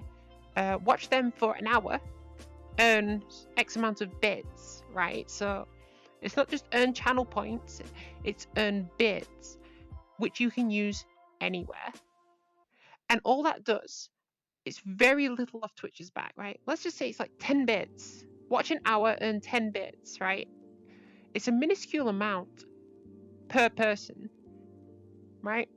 It's a bit of an insult and a waste of time if you're only giving them one. But think about it, 10? And then you can already see how people could manipulate this into having multiple streams open at once.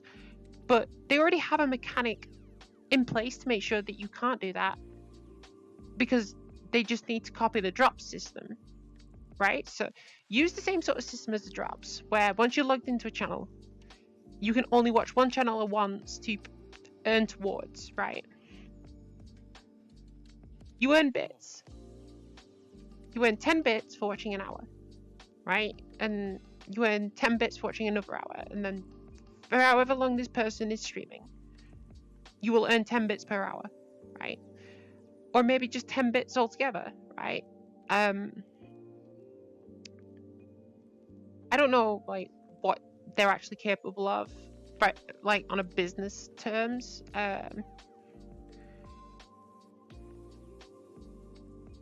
But do that, because basically what it would do then is it would promote these people who sit at like 4, 5 viewers. People would actually follow them because they come to the stream like, yeah, all right, they're only there for the bits, right? But the more and more you show off, like, hey, look, I'm a VR streamer, right? It's like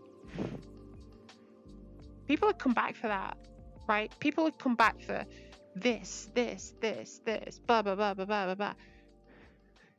It's promotion, and 10 bits an hour is like pennies to Twitch. 10 bits is like 10 pence, right? So it's next to nothing really for the streamer. But if it got people to come to the streams, right? So let's just say, for instance, right now, right? Let's say that I was highlighted in Just Chatting as one of these streamers who could give you bits, right? Sure, I might get a load of viewers now, but that doesn't mean they're going to come back, all right? But what it does mean is it means Twitch is actually giving me a chance now. If I was active right now, they've actually given me a chance to promote myself. And the one day that I'm like, oh yeah, you're going to end up giving people bits, woo! It kind of creates a problem with detracting viewers from other streams. It's a double-edged sword. Like I said, I'm not really a business-minded person. I was just thinking it was more like a promotion thing. So like not everyone's sticking to the same people. But at the end of the day, you know, it's down to people who want to grow on the platform and people who are active every other day, you know, and they stream consistently. It's not just like everyone can just jump on and do it, and you're coming in here. Like I said, you can already abuse the system. But it just gives people a chance to actually promote themselves, and Twitch can say, hey, look, we're actually helping you grow because we give you this opportunity every now and again. Rather than what they do now, which is nothing. Alira, how are you today? My only rant on this, right, is it might be a bad idea. It might be a bad idea, but it's mainly a thing to say Twitch is helping small streams grow rather than just promoting the same like 40,000 viewer streams. If I watch you for the bits and really like your streams, but then you stopped having bits and somebody else had bits, I'd have to prefer your stream by a lot to sacrifice the opportunity to get bits.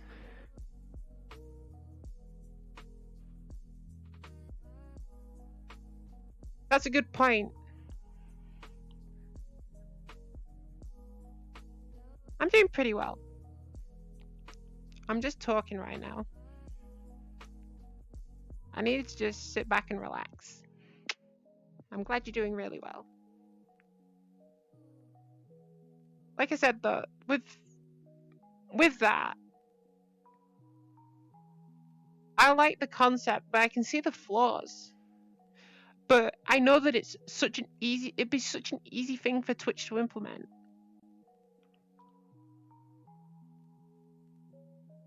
Because they already have a system that can do pretty much what I'm asking it to do, which is the drop system.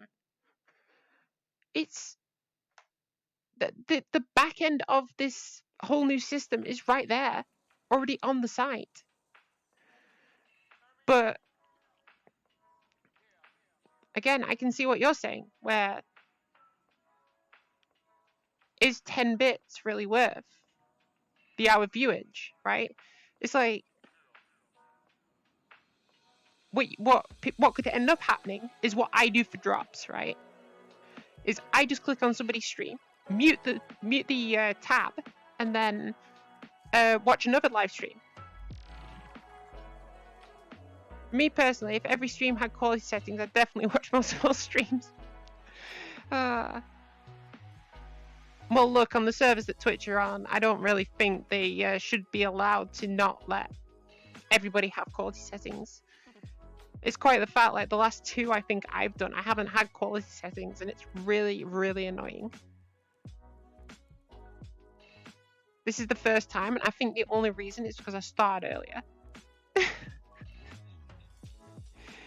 I think it's in peak times. From what I know about this whole system, is that basically whenever they can provide this resource, they do. So it means, like, you know, it's kind of dead, and nothing's really going on the platform. It's just big streamers and these like little few. I can kind of tell with the kind of people I follow, when I see a lot of smaller streamers streaming, I know for a fact that I'm not going to be getting any quality settings. But if it's like now, where I looked on my sidebar and there was like 4 people, I can jump straight on and just be like, yeah, boom, there they are.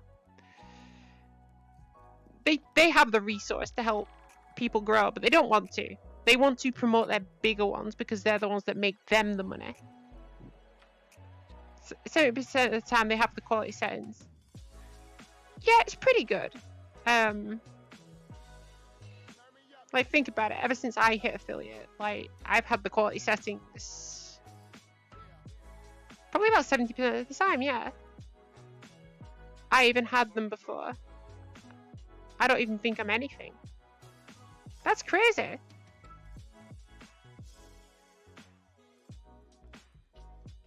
That depends. It probably depends when that new system came in. You know, there's just little things like that can really benefit. Because I know for a fact some nights I can't watch 1080p streams. It's the whole reason I stream in 720. Just to kind of lighten the load on people, if I don't have the quality settings. And it doesn't really deteriorate anything because it's, I'll be honest, it still looks perfectly fine.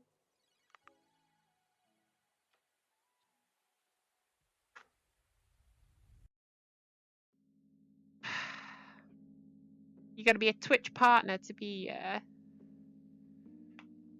really looked after on this platform. No wonder everyone's going to YouTube.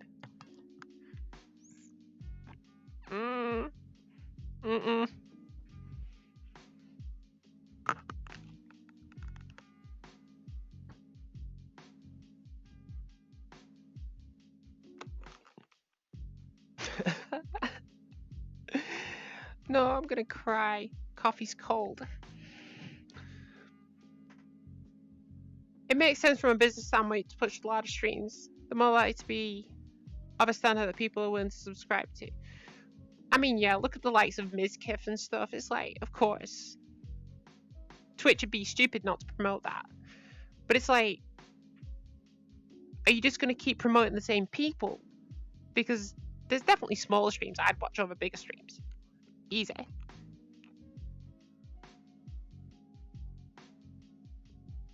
It's like, I look at some people. I was mentioning earlier about VR chat exclusively. How there's like role plays that go on within this, and there's a lot of small streamers within those role plays.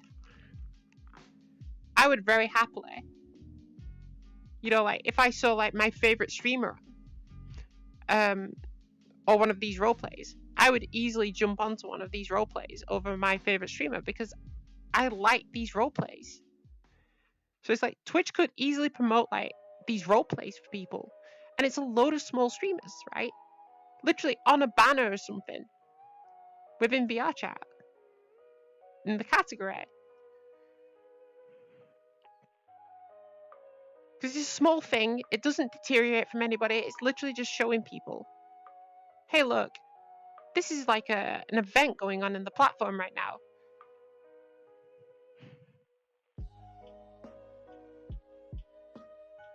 Be nice if 2 of the 5 slots on the front page were for non-partner streams. Exactly. Just little things like this, but it's like, to Twitch, no. Twitch have to promote what is financially viable for them because it's all about business and shareholders. On the plus side, Twitch are being very nice about our emotes.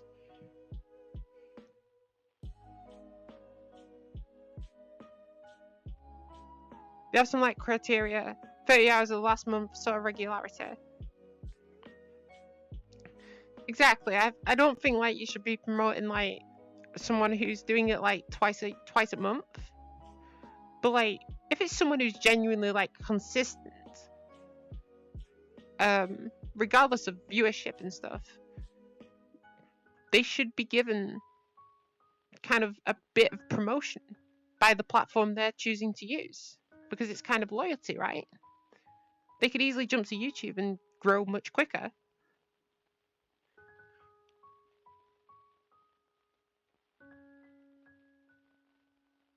Like I said, people need enticing in, and they have the ability to do that.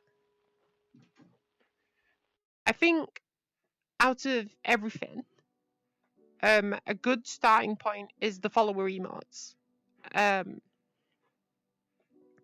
Frankly, because you can follow a channel.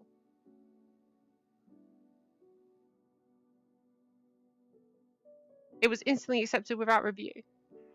Yeah, some of them are. It's really strange. I think they just make sure you're not like uploading anything like questionable.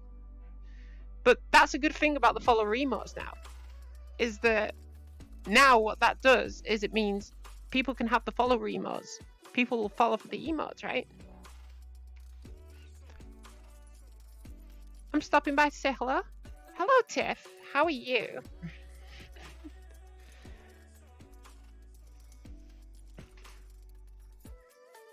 They're definitely getting better. They are getting better, but it's very small steps.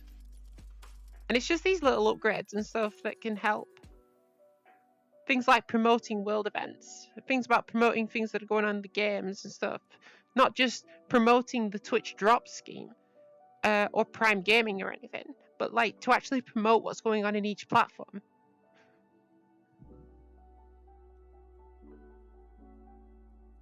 I'm doing pretty well.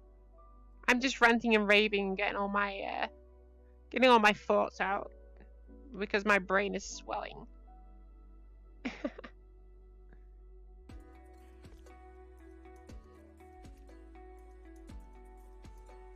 But it's more a case of that. I'm getting a bit wound up at Twitch. You got a new mattress? Nice.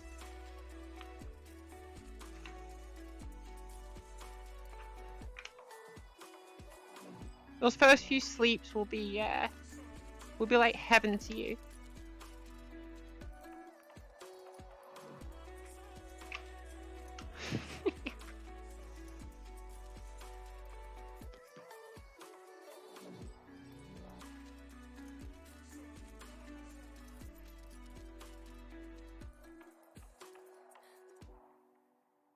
But yeah, there's so much they can do for us, and they don't. So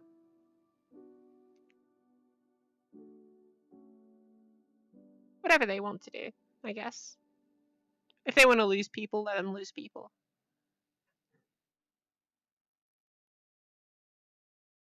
The old one was like 7, 8 years old. I don't know how long I've had mine. Let me have a think. 2017, I think.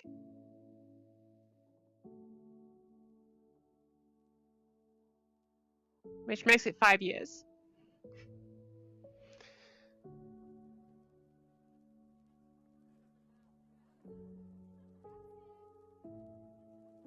good to look after yourself. Are you sleeping better? Should hopefully make you sleep better. You don't have springs like just.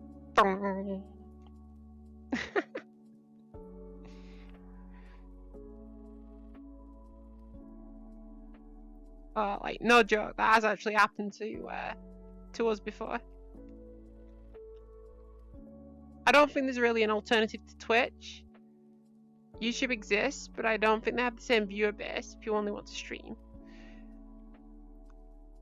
It's kind of true and kind of not.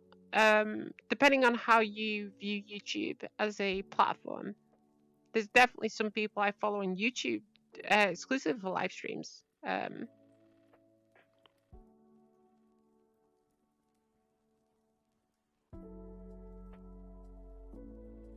pretty decent. They're not brilliant, we'll admit, but there's definitely like some people who can pull in a decent platform on YouTube if you know how YouTube works.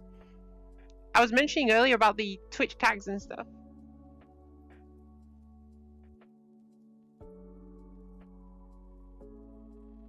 Do you know why you prefer the YouTube streaming service, Alira? I know why. Because they always give you quality settings. Most of the time. I think a lot of the time with YouTube streams, it's down to the person streaming.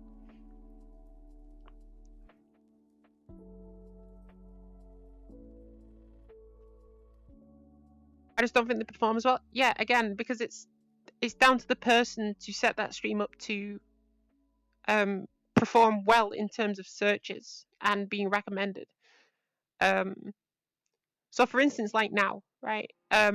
Recommended for you on Twitch works, to my knowledge. That's a big part of it. Yeah, it's usually just people like throwing a stream up together. But in the same like sense, Twitch tags are basically the way that people get recommended now. So if you looked at mine, you'll notice I've still got voice acting on. Exclusively because I forgot to take it off.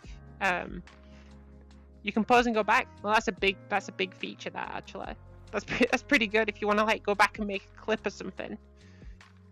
Twitch's system is like, oh, if you want to make a clip, you've got to clip it right then and there in the moment. You've only got like a minute and a half, I think, to clip it before it's gone forever.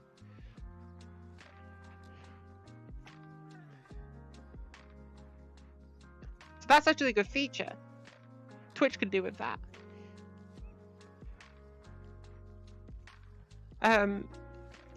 But the Twitch tags are basically, if someone now watched me for the next hour and a half, right? If I end up going that long, if someone watched me now for the next hour and a half, and then came back into just chatting, they would be recommended people with that voice acting tag. If there was people with that tag active on that platform at that time, so in just chatting with voice acting, they get recommended that. And it's the same with all of them. So if you watch, it's like one I watched had like loads of tags, like they were going off the screen this morning. They were like out here, mad with just like weird tags and stuff. So now when I watch the same game, so if I was to go and click onto the game now, I'd be recommended people with all these like really weird tags. So practically that person has broken the entire meta of the Twitch algorithm for that game for me. Because now I'm recommended all the tags. So they've broken the recommended for you section by doing that. But I was saying that's a way of promotion, basically, if you're clever enough about it. Tags that basically everyone should use, but not everyone does use.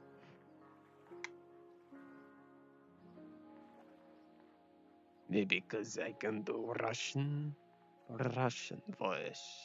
Yes. You want vodka? I can provide. uh, just stuff like that.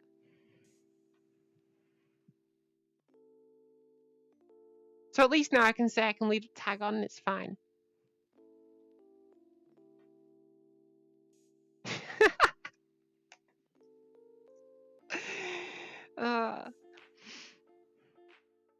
I was saying much about the rebranding as well, but I've already spoken enough about that, I think.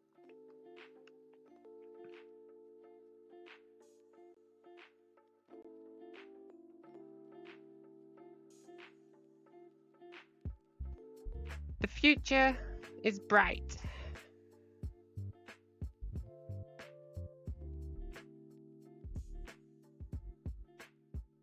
And hopefully I can get a model sorted. I have to learn Blender again for that, which is unfortunate, but unnecessary evil, I guess.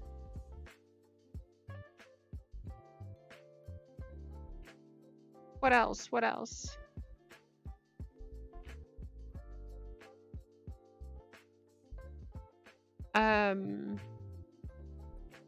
I had a whole list of stuff I was thinking about earlier today.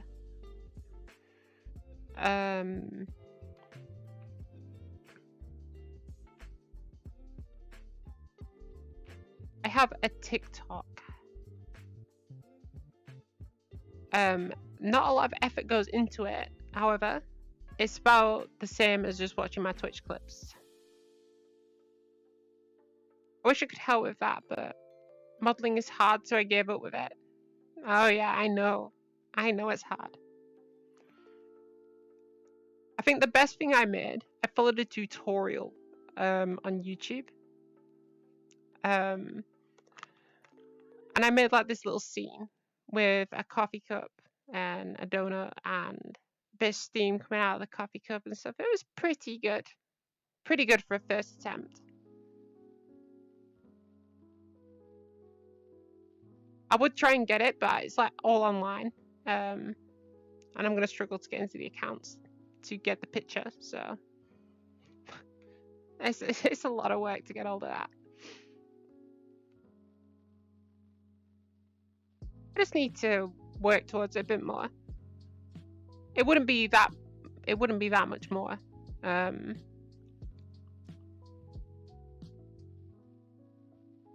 be that much more work because I can build the base in VRoid Studio. That's perfectly fine. It's a lot of the clothing and stuff would need to be done outside. I was mentioning about like putting things around your arm and stuff. If you actually want it to be 3D around your arm, that needs to be done in Blender. If you want like hats and stuff, hats are very limited. You can do them in VRoid, but it's a little bit weird. It's just easier to do them in Blender. Then there's all the mapping, there's Unity, because it'd have to go from Blender into Unity then, and then you'd have to remap everything in Unity for wherever you want to put it. So VR chat would need remapping on its own. If I wanted to put it into Beat Saber would need to be remapped, as well as the entire model itself would need to be remapped and then exported out so it can be used with VSeeFace. Things comprised of very relatively steps without things like weight or collision to worry about. I think are a different discussion for an avatar for VR chat and stuff.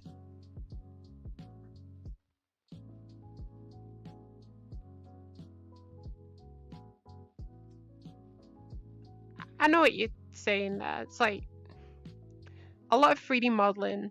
There's just like cylinders and stuff and kind of like spheres and circles and things. It's like relatively easy, right?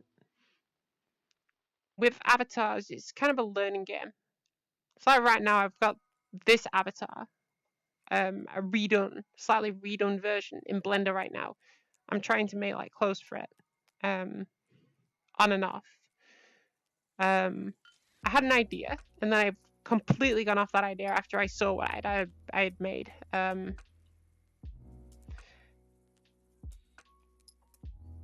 it's like thinking stuff's a good idea and then find out that it's really not. And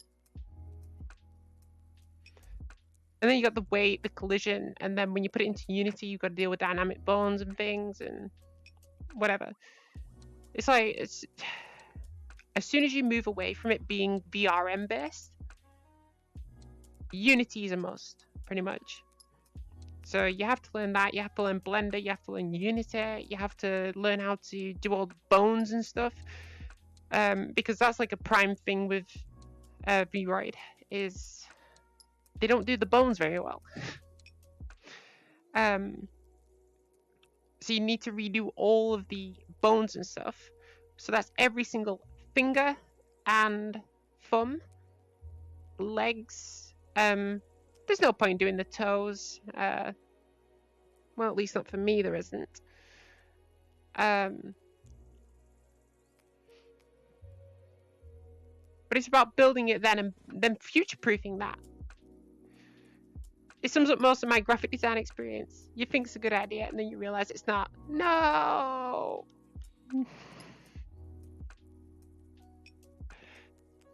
Everything is a good thing, no matter how bad it is.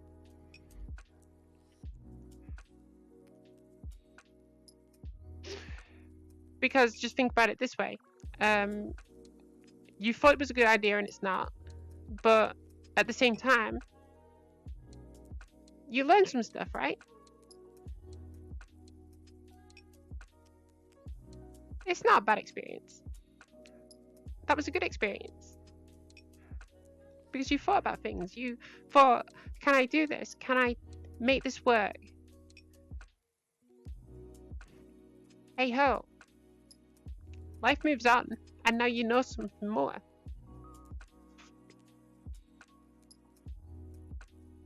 It's like me trying to draw. I can't draw. I'm awful at it.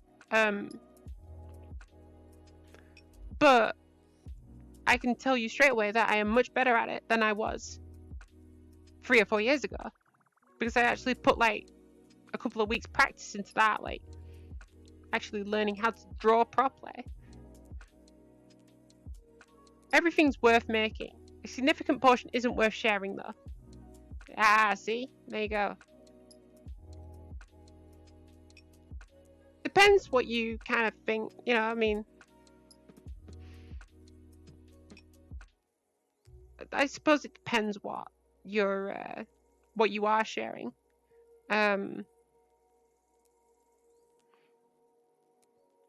Like, I wouldn't want to share off some of the works I've written.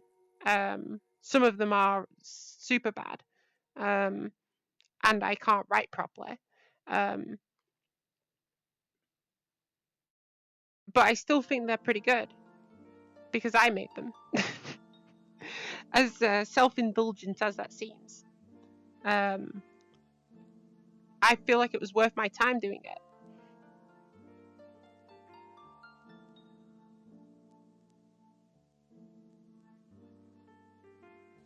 And I look at some of the graphics design stuff I do and things like that. It's like when I made the Christmas icon. Yes, it was only there for 2 weeks or so. I wasn't very happy with it in the end. I think that's because I was a bit kind of skeptical about the branding and stuff and whatnot. I don't think that was a case of I was a bit mad about it and didn't like it. I think I was just in a bad place when I did it, so there's a lot of bad like energy attached to it.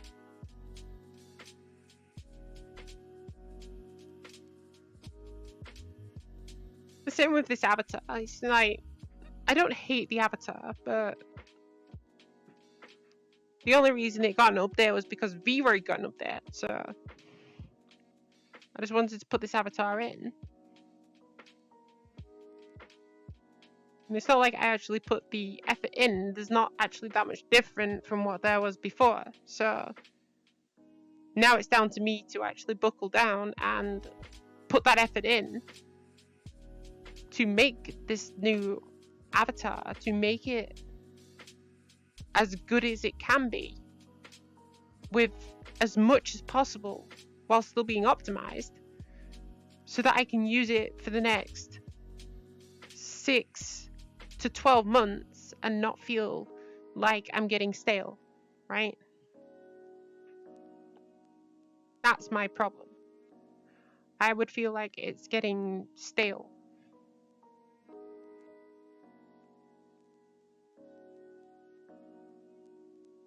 And I don't want that. But you can already see, like, there's a big improvement from where I was to where I am right now. I'll just make the valid point. You know, going from this to where I went to is a big jump, yeah. I struggle quite a bit making original stuff that I can be proud of. When it's compared to things people make off templates on Fiverr and such, pay no attention to people on Fiverr. A lot of them steal artwork anyway. Don't listen to them. People will appreciate the originality of stuff, regardless of whatever it is. Because at the end of the day, the originality is what gives people their charm.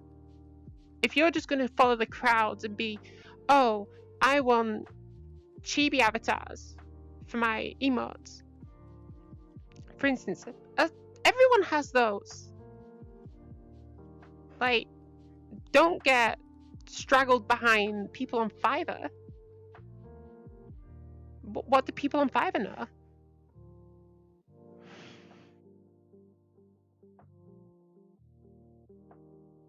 Just, I wouldn't say everything that don't get ahead of yourself and think that everything you make is like of the best like quality. Just always take pride in it, right? And stop comparing. That's a big one. Just stop comparing.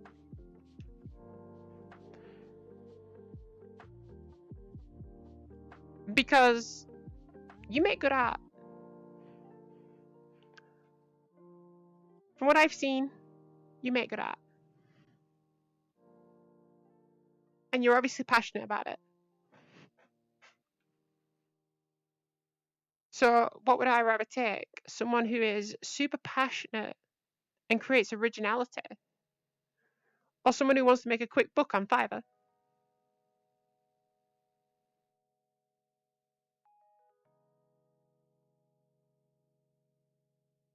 See?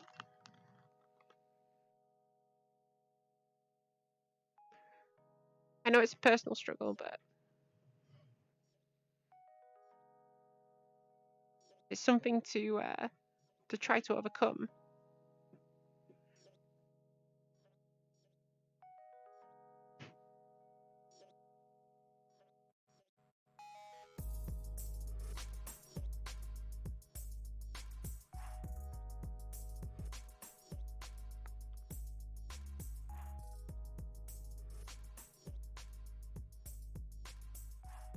But then again, I am few and far between, I guess.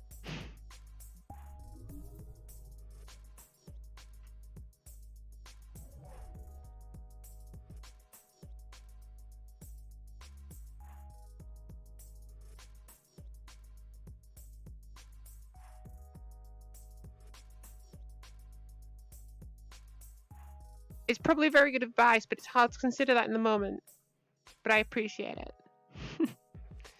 Yeah, you're obviously like your mind at the time. You know, it's like the heat of the moment thing. It's easy for me to sit here and say, yeah, don't compare. But I know too well I do. Myself, so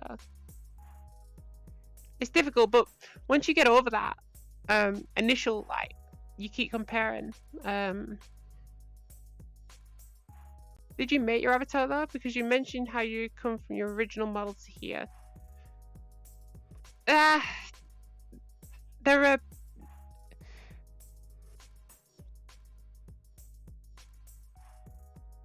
It's a big jump and it's slowly evolved as it's done. They're all done in Vroid, right? I have never made a base model in Blender.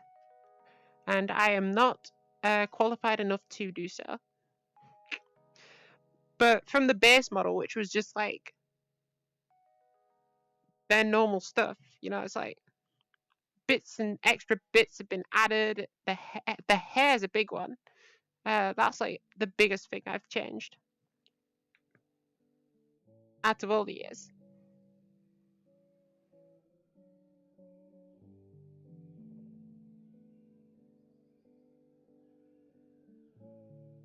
And like I said, as soon as I get this like refresh done, this completely big overhaul on everything, then I will have made my avatar. And I'll be able to utilize it in hopefully the best way possible. Because it will be built and will work perfectly with everything. And I won't have issues like this.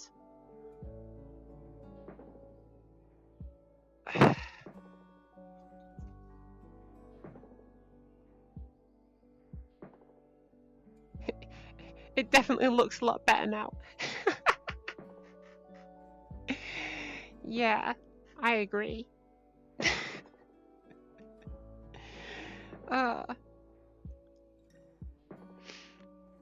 wish I could make models. I'm not good enough for that yet. Gotta keep working at it. I tried all sorts. I tried making a chibi at one point.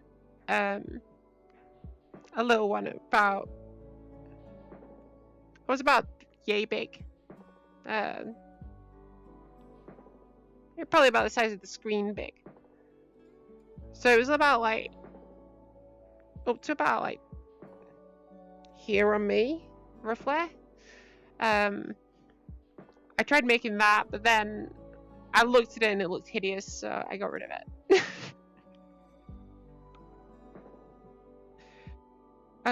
Yeah, I do remember actually hyping that up one time. Being like, I'm working on something, and then it never came to fruition because I was working on it, and I won't lie, I kind of scared myself.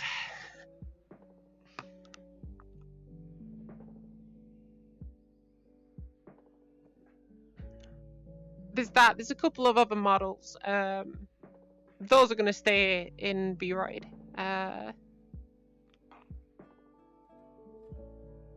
Kind of like what Mango Puppy has.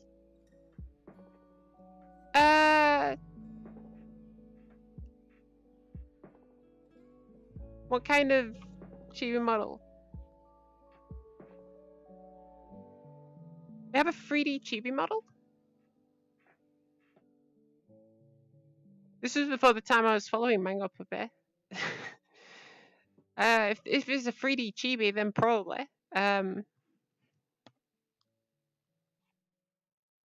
I haven't watched much of Mango Puppy since.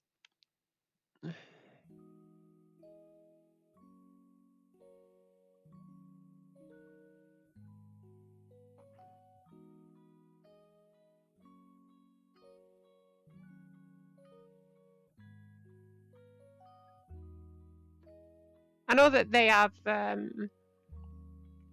obviously the animated mods. I don't think it's 3D, it's just 2D. Oh yeah, she has the little reactive image. I know what you're talking about now.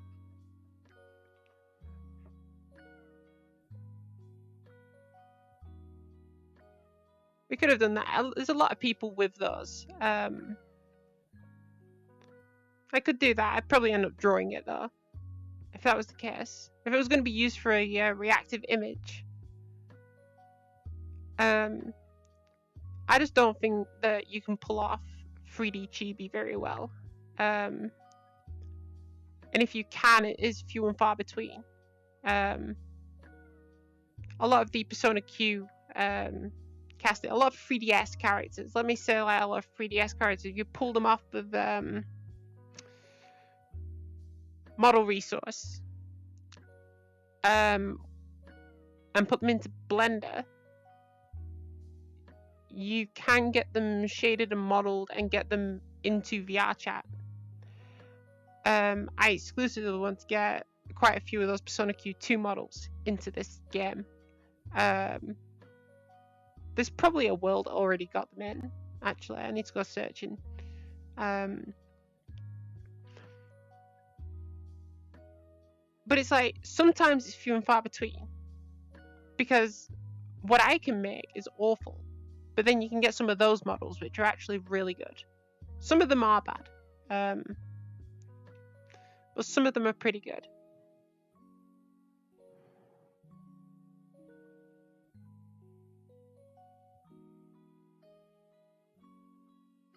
But I think that's something that might wait until after.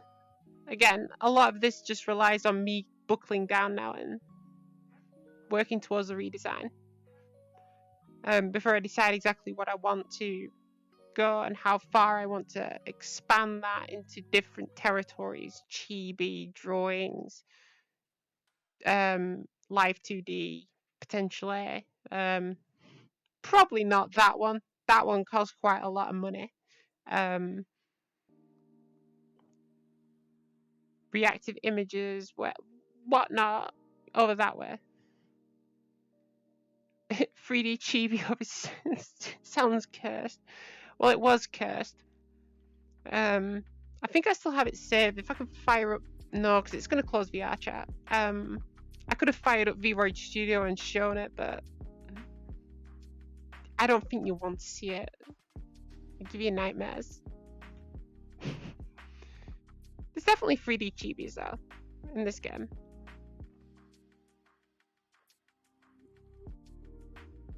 And it's a shame, because they actually, like... Chibi art is actually really cute. Because usually they can like get a lot of serious like characters out of the animes and stuff and just put them in like chibi art and it just looks really cute.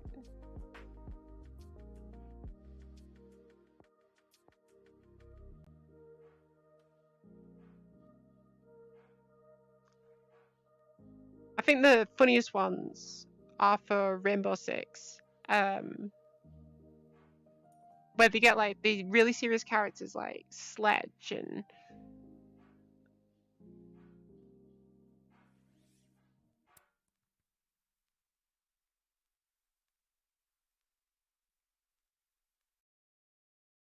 I kind of do, but maybe another time that it won't cause issues. I'll dig it out of hiding at some point. Don't worry about that. I might take some pictures and post them on the Discord. Maybe. I'll make its own channel and make you accept a NSFW warning.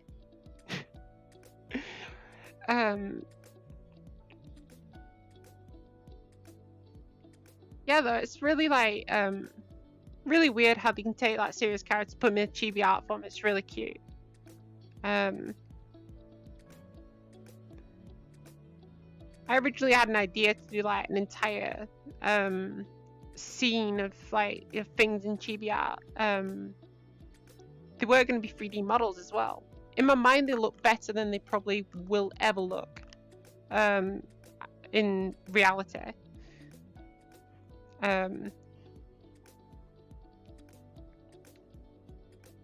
But I think that's just due down to using VRoid, because VRoid's obviously designed for top end, big like bodies and stuff. Like you're never gonna get like the perfect small character. Ah!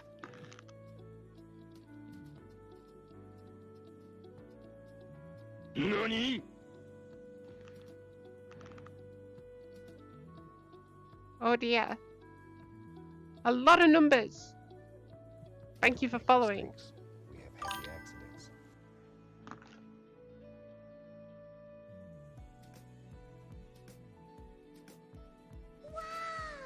What's going on?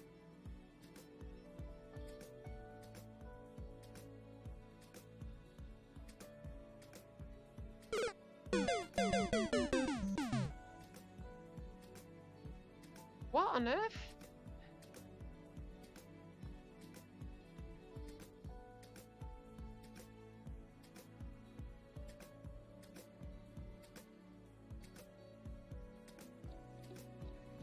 I think something broke. Thank you for the redeems. It was all a nice happy accident.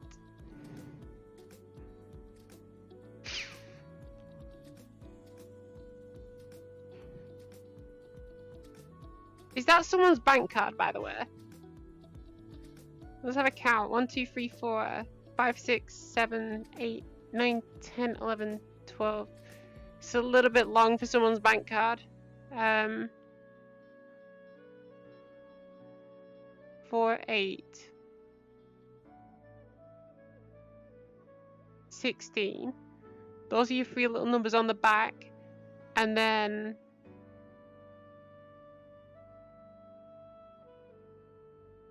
we have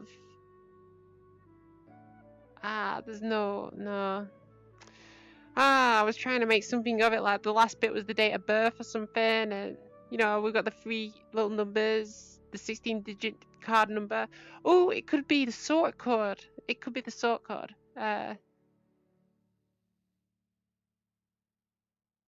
Way too many for that. You mean like Twitch might have glitched? Kind of strange that that's happened. I didn't know Twitch let you just have numbers in your name. That's pretty cool. Welcome anyway.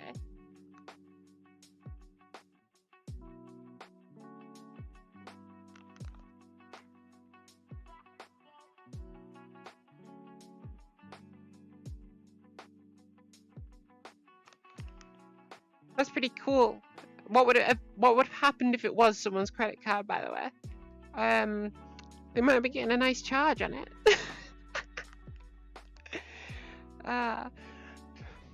That's pretty cool. It's like leaving people's numbers in bathrooms. It's really funny to like see people ring up. The first part looks like a phone number though. I don't want to ring a phone number.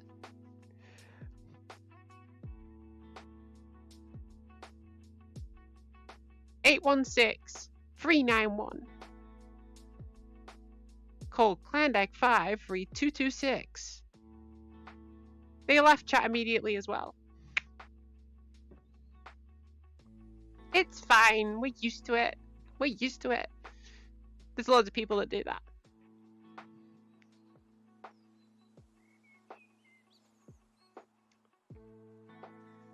Should we call the number? I don't think I've got international calling on Skype.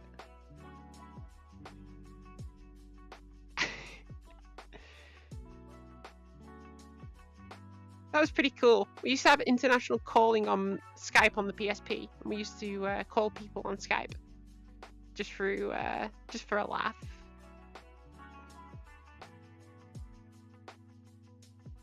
We did some strange things as children.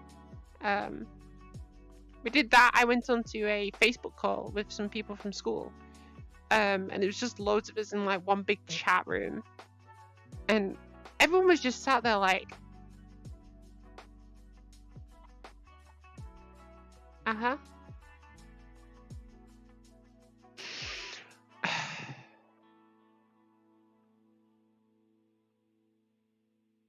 it was pretty much like a battle royale for staying in the call the longest.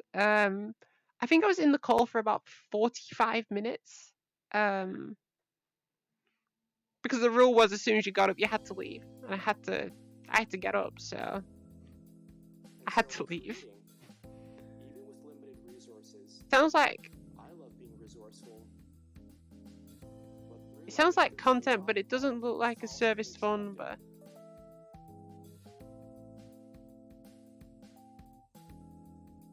See, it's different. It's different depending on where it's come from. So.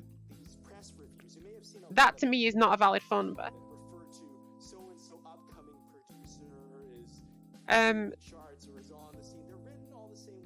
To me, it'd have to begin with a 0, I think. If that's how UK phone numbers work.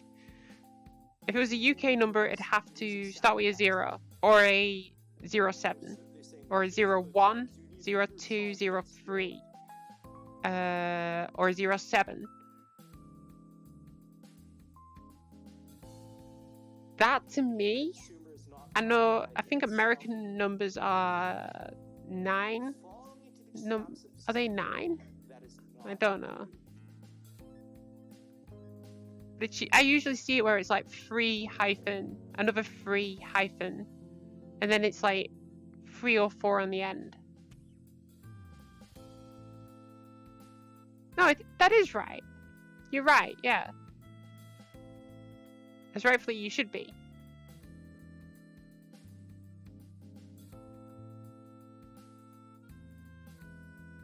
Could it not be the N? Could the N not be a phone number?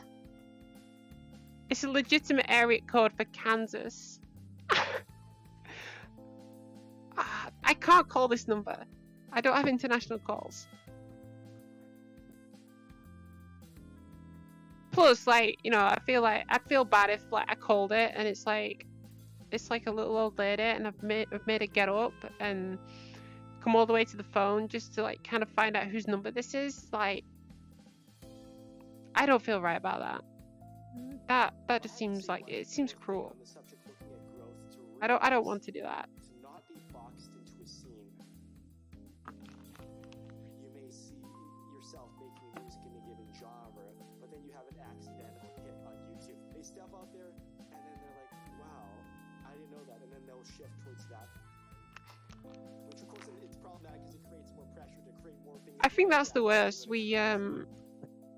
I'm trying to think of stuff we did like when we were kids, and we never played like Knock It Over or anything. What people may love most about you may be very, very different than how you see yourself. But we did something, I remember.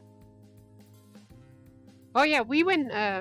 We have like a reputation when we were in school. When the killer clown incident went all rife and whatever, we went killer clown hunting in the woods.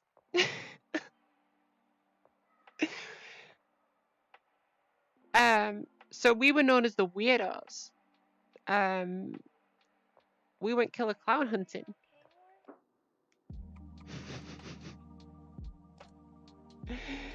Oh, we are a strange breed of people.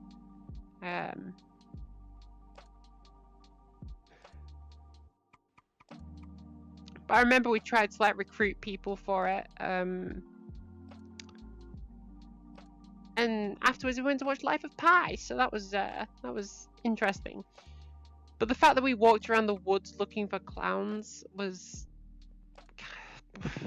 I don't know what was going through our heads then. I'm probably that stupid I'd still go and do it these days.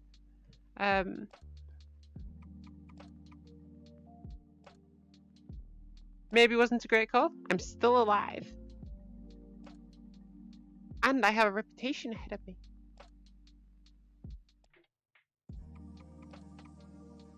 Clown hunter extraordinaire.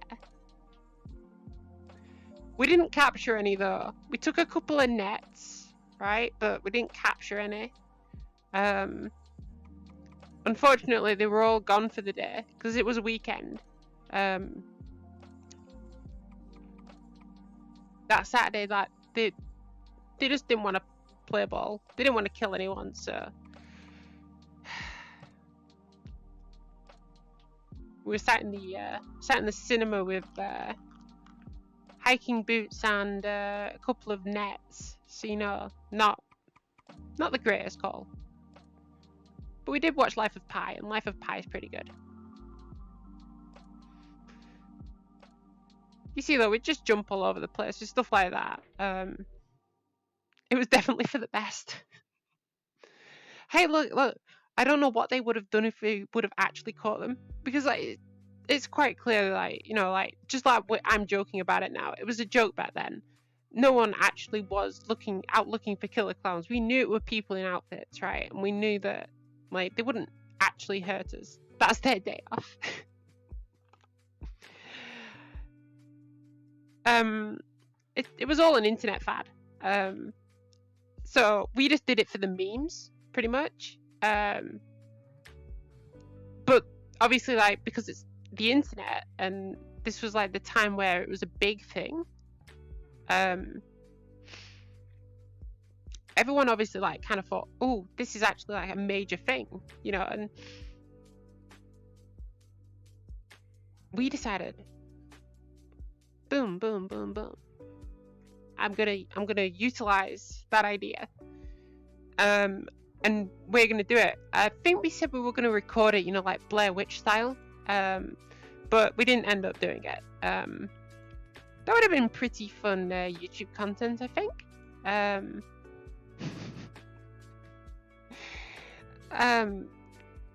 Probably would have hyped it up a bit if it would have been that. We probably would have got someone to play the killer clown.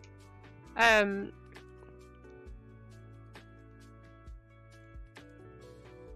it could have been like the Marble Hornets, like, you know, like thing where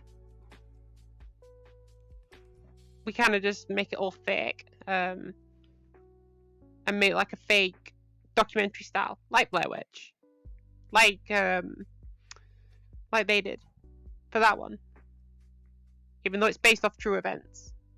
Unfortunately, Marble Hornets is based off true events. That's an internet fad taken too far. But yeah, this is the kind of person you're dealing with. Goes hunting for clowns. This one right here. I think we got our school blocked on Wikipedia as well. So if any of my teachers ever find this in the future, I apologize.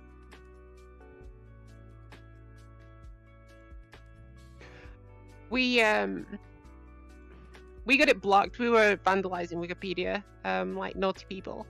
And we kept creating like all these different accounts with the same like similar name. And we looked at the sock puppet, like we can see like all the logs and stuff because it's Wikipedia. You can see it like and pretty much on Wikipedia. They pretty much said, as we were reading, these appear to be accounts created by different people, all coming off the same IP address. This one would edit this, and then this one would edit the same thing again. This one would edit this, and then another one would edit another one. It just appears to be school children, as it's an educational IP address. So best thing to do is just block it and leave it from there. So anytime we create a sock puppet now off that account, it was instantly banned. From the looks of it, I go on every now and again. I check out, like, see if there's been any more activity on it. It looks like they unblocked the IP about 4 or 5 years ago. So not long after, you know. But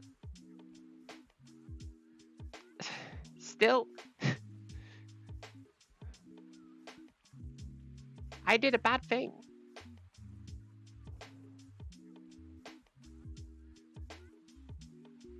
And they were very correct though.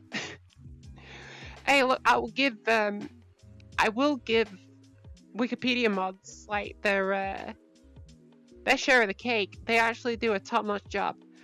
Although I think it was the guy who we vandalized his actual user page. I think I say we. It was my friend that vandalized his page.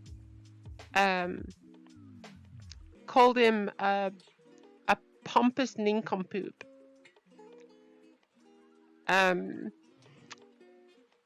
Yeah. I think that's what got us banned.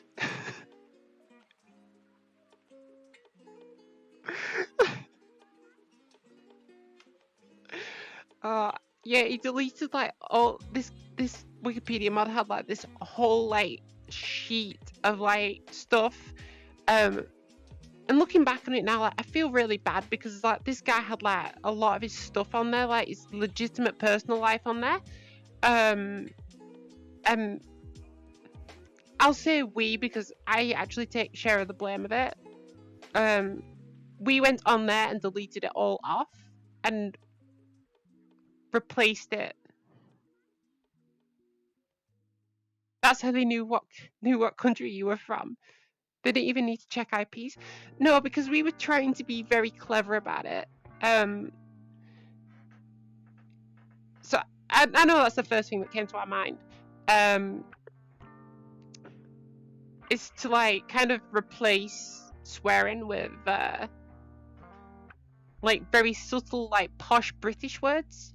But we didn't want to swear on the guy's user account because that would have got us banned instantly. We actually managed to edit a couple more things before we got banned after that. If we would have gone on there and said something completely like that, then we probably would have been banned instantly, especially on someone's user page. That's the beauty of Wikipedia. Straight reversed it. The guy had his page back in like 5 minutes. But I feel really bad now. You know, like we caused someone like some unnecessary hassle that they didn't need. Let me remember, you're a pompous nincompoop. No bad words here. Something or other.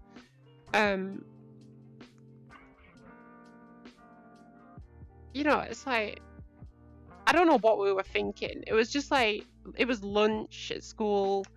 We had access to a computer, so that's what we did. And it was 3 of us all together that did it. So I don't know what to, I really don't know what to make of that. I feel like I'd end up getting my own IP address banned now if I tried to make a similar named account. Don't feel bad about something you did that long ago. I know, but it weighs on my mind. That's the thing. It's like we caused someone quite a lot of unnecessary hassle. We don't know what were happening in their personal lives, you know. They were modding Wikipedia, and we could have gone on there, called them a pompous nincompoop, and it could have just completely tipped them over the edge. You never know, you know. It's like at that time we weren't about like I didn't evaluate like you know like actions have consequences. It was like that could have been the tipping point for somebody potentially. You know. I just like to think like maybe if I had the opportunity to go back, there's a lot of things I'd do differently. A lot of things I'd change, a lot of things that I would not do. In particular to some people. And I'd definitely change what I did after I left school as well. Because I feel like it's that area that kind of blurred everything. You know, glossing over the big elephant in the room, of course, but I don't like thinking about the past. Because then you start delving into everything has a problem, everything has a consequence. Because like a big one was I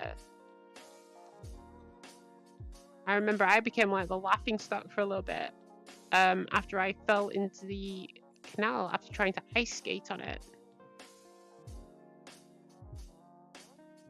I fell in and was completely drenched and had to go home completely drenched. Yeah, that wasn't fun. I became the laughing stock for a little bit for that. There was about a month of laughing stock for that. I wouldn't have attempted it if I knew the ice was that thin. Saying that was very heavy back then.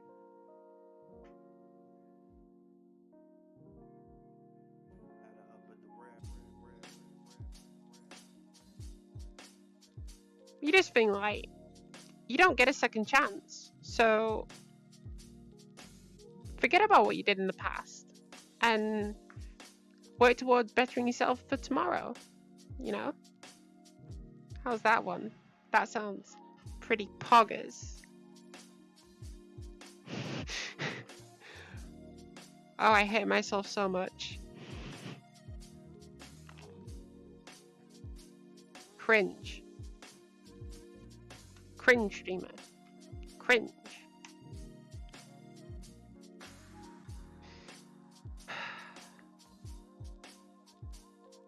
My favorite is a cameo by Nigel Farage, who's, I think he has his own reputation, where he just reads practically what anyone puts on there, and he's talking about claiming a free boneless pizza.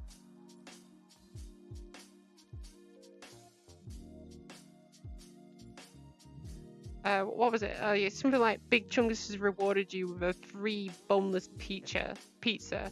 Please report to Sus Cafeteria. Please report to the cafeteria before the Sus imposter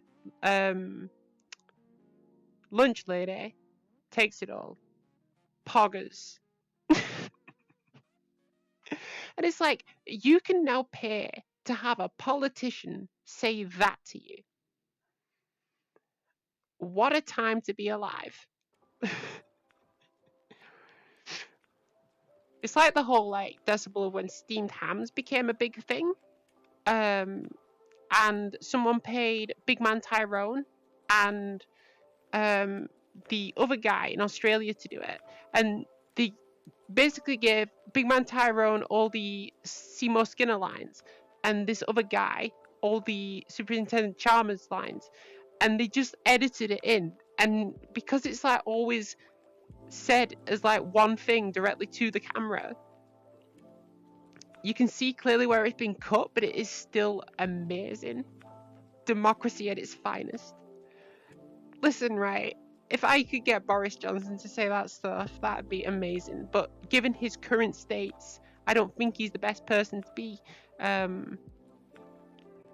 Well, I think afterwards, if he does end up on Cameo, you know, he's definitely going to rake in some money.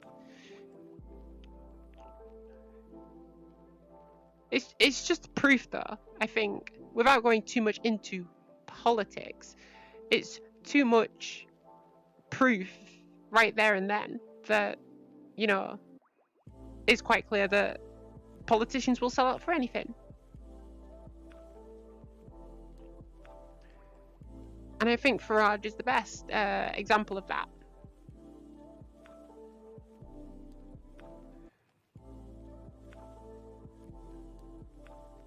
Although on that site, they have Paul Chuckle, the Chuckle Brothers. And that guy is like, yeah, just warms my heart. I love him. It's a very nice website. It's a very nice website, but it's a very expensive website. It's just funny when a lot of them are put on like meme compilations and stuff. Pretty much what I fall asleep to. You just throw on like the newest unusual videos video, and then it just auto plays meme playlists all night, and you just wake up, and then you get the like wake up at 3 a.m. to a weird YouTube video. I think I've fallen asleep to a Twitch stream before today and ended up on someone's Twitch stream where they're like, what on earth are they doing? It's the giant horse thing all over again.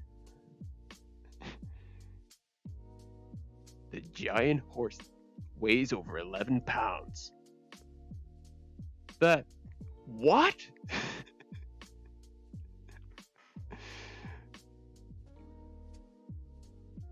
Fantastic meme.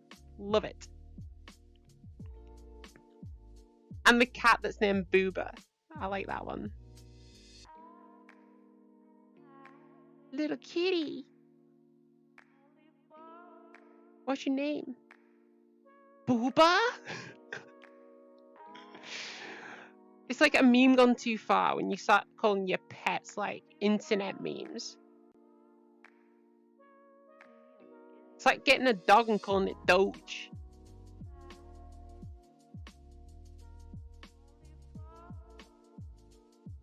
It's sad to say that dog's gonna die very soon. And, you know, it's gonna be a bad time for everyone.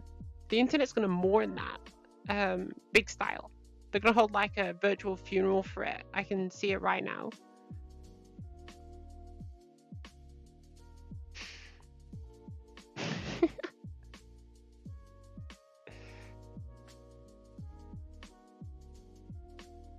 Internet culture is brilliant. Lessons in meme culture, lessons in internet culture, your daily dose of internet, just to name a few. And then you've got like all your meme channels. You got unusual videos, the meme sheep, Meme Man. Then you're like actual memers like Dolan Dark and Grandpa and stuff like that.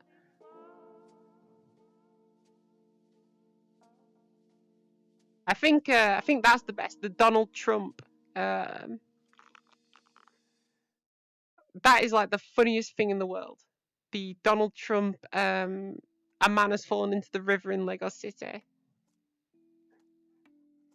That is like the top-notch height of meme right there. When a guy gets dressed up as Donald Trump just to do like a meme. A man has fallen into the river of Lego City.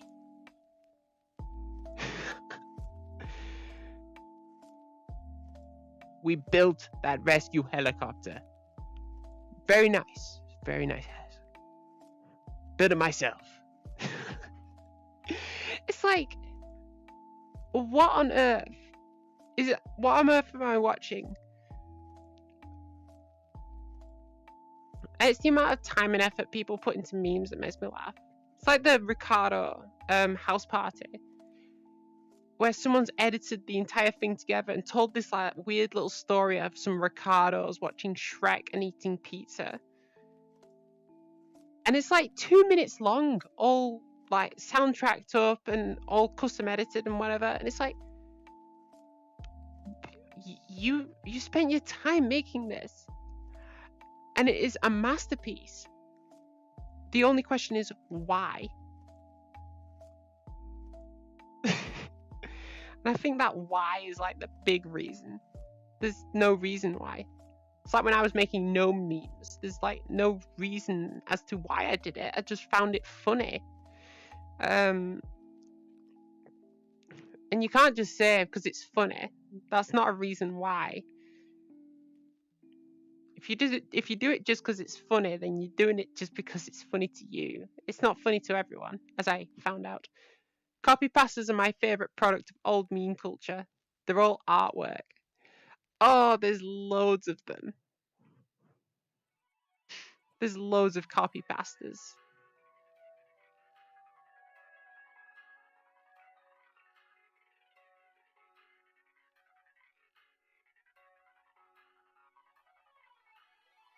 I'll be quite honest with you. I've watched like quite a lot about copy pastas. Like, I used to be on like the old I used to be on the creepypasta wiki a lot of times back in the old days.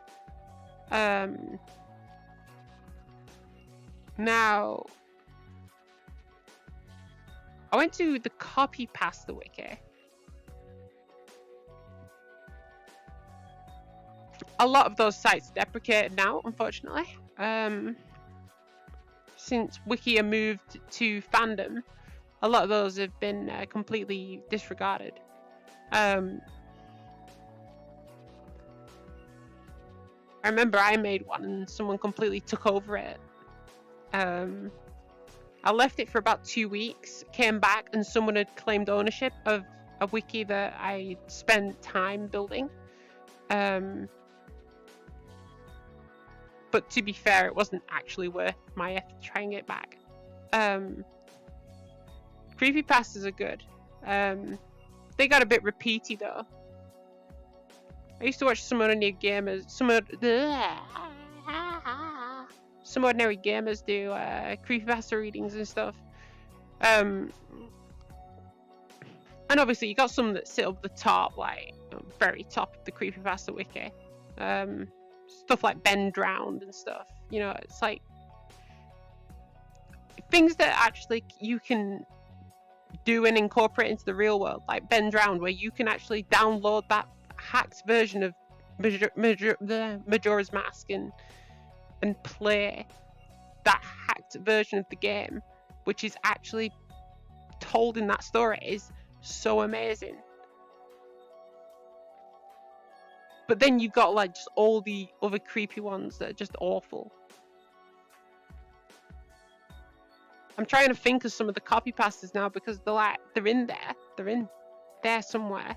There's all the copy pastas. Like I know, like some of the current ones are like, especially on here, is like subscribing with Twitch Prime. Braid Shadow Legends, for instance, is considered a copy pasta these days.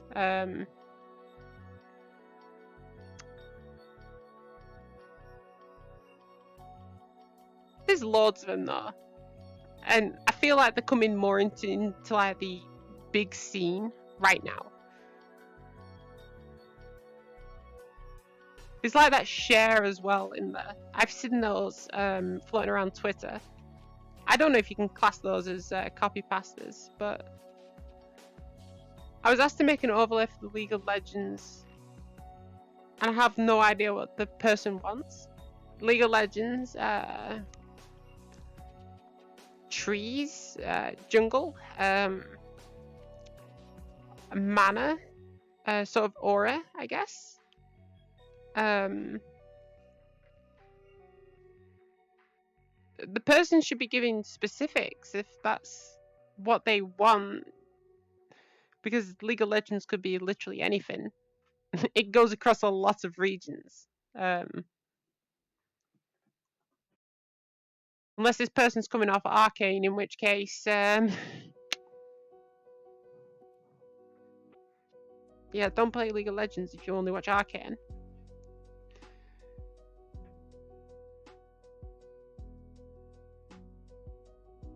You might want to double check with them to see exactly what they want, and what elements of League of Legends they want incorporating into it, because you don't want to start messing around with it, doing it, and then finding out it's not what they want.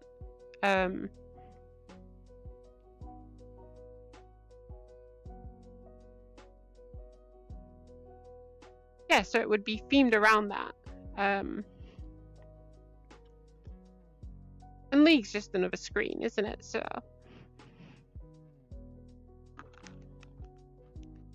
there's not really much you can really put in a League of Legends overlay. Again, it depends on the person, I guess. I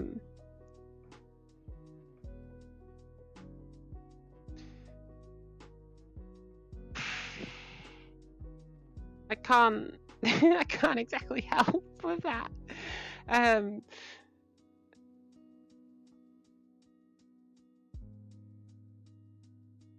trying to kind of think about like base cams,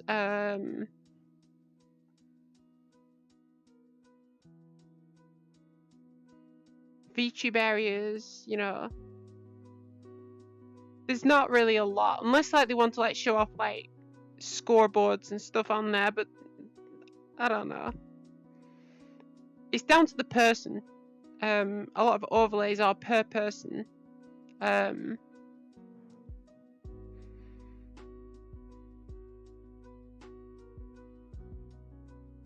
a lot of the time they literally just want like a bit of a finger around a face cam as well. Or like a little cut-off area in the corner, perhaps.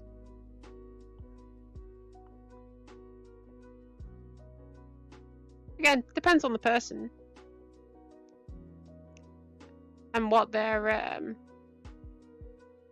consensus is, what they want.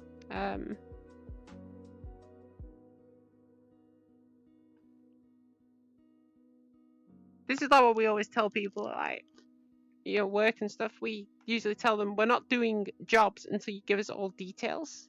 So we basically build like a little checklist for them, which is a nice way of doing things, because you then know, like, on a checklist, for instance, do you want a face cam area? Like we have a little cutout thing. Do you want this, like, here down the corner? Do you want a little events box area? Yeah, you're probably safer in that regard. At least then you're not wasting your time if it's not what they want. So it's always best to just hassle them for that and figure that out. Because that's the last thing you want to do. I figured out today when I was working, I'd been assigned a task to do, only to figure out that I had done it completely wrong. Because somebody didn't explain it to me properly. Luckily, I was able to actually complete the task after 2 hours of meddling around and making it work. But apparently I had built what they were trying to make me fix. So somehow I have done my task and better by misunderstanding the task.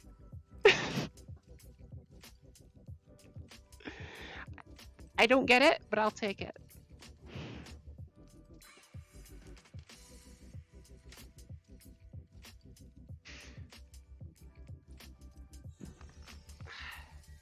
Actually crazy.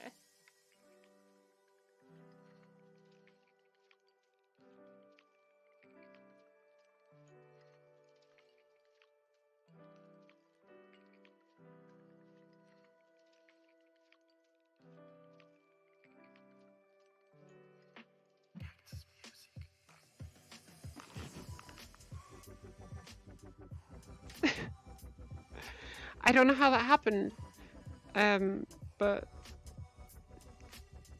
I rung the guy who assigned it to me and said, I realised at like 3 o'clock that what I had been spending the last 5 hours on was completely wrong. I'm working on it now and nearly done, but I've created a backup version of what you wanted. I've created pretty much the version of what we're trying to fix right now. And they went, have you? I went, yeah. They said save it and show it us on Monday. Crazy. They won't use it because it's far less secure than what we have, but there's a chance that we can securify it up and get rid of the old software, so that might be a big win in my books. Might be. It might also be the case that I'm getting sacked. We never know. We'll take it as it comes. Coding skills are always needed.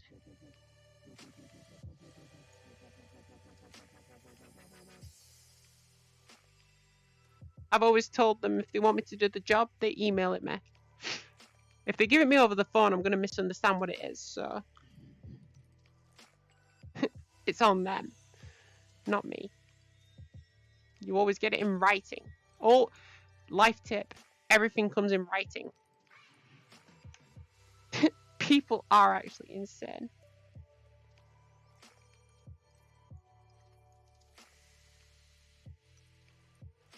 Some people are just crazy, you know.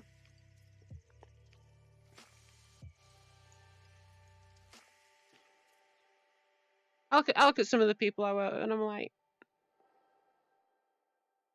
you know, you're actually a nice person, but God, you are mental. And I don't think they realise. Like, we meme a guy we work with quite heavily. It's to the point that we've made like him like an entire album, cover and song list, all about him. Like, it's all taken as a joke. He's fine with it. But still, like, the fact that we can make that from somebody is ridiculous. There's 45 tracks on that thing.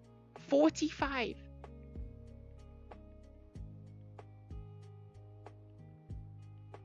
And it's bizarre. The fact that we can make a 45-track album from things somebody says is ludicrous.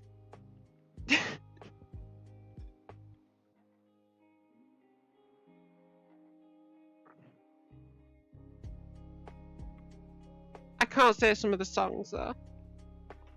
A lot of them are bad. Probably doesn't help that it's stored on our work servers. I'm just waiting for the time because it is password protected, right?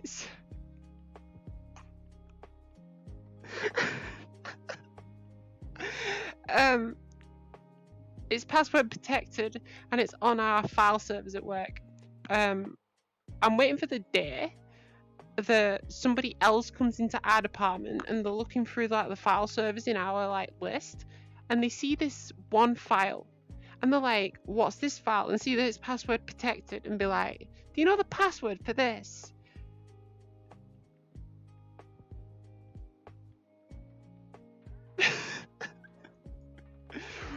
Oh, it's crazy. There'll be a time where like everyone who has contributed to this thing will have left, and no one will know the password to it, and it will forever be stored on those servers. Send them a provisionary version with gross colours that's super plain, just to see what they would want. And they're like, I'm genuinely impressed. That tells me nothing.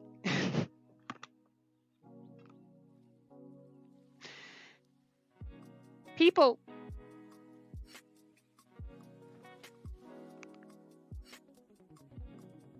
I think you're just going to have to be like, kind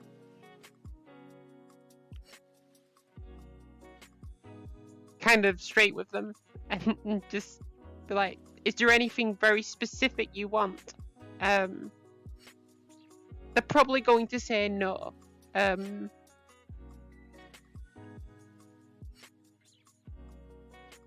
You just kind of need League's general aesthetic, I suppose, then.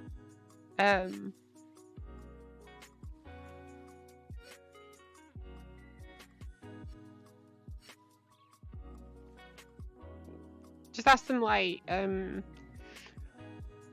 you want a face cam?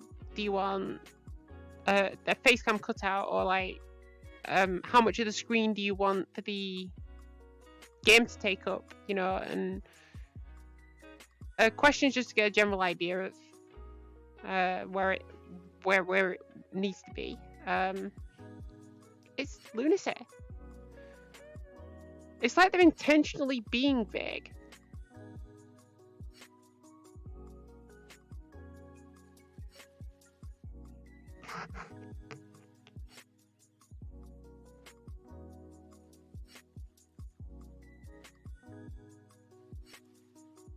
Kind of.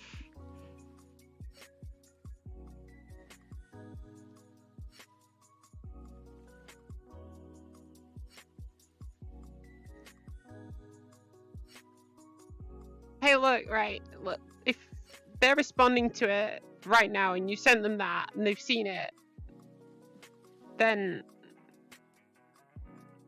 you get on with it. You've told them what you're doing. It's down to them to basically just go, no, hang on, I don't want that. I find it really strange that people are like that. It's like, do this. What do you want? Just do whatever. And then complain when you give them whatever, you know.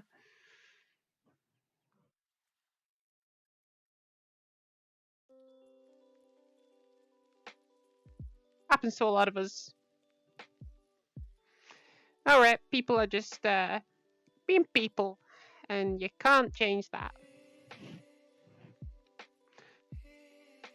Now, given the time, and given that I've been in here for 3.5 hours, I'm heading off.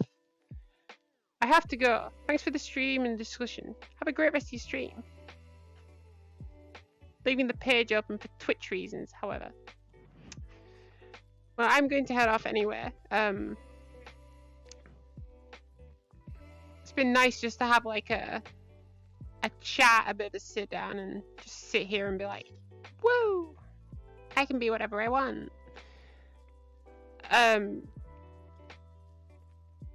I hope you can get this sorted, and I hope when they receive it, they're like, oh, it's great, I love it. So thanks for dropping by, Lyra. I appreciate it. We are going to end, though.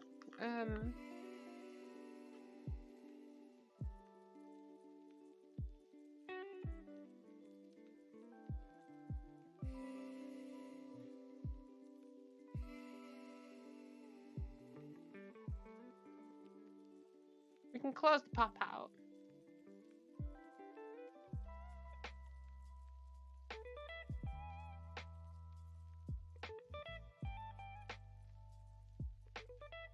Cool. Is anyone on?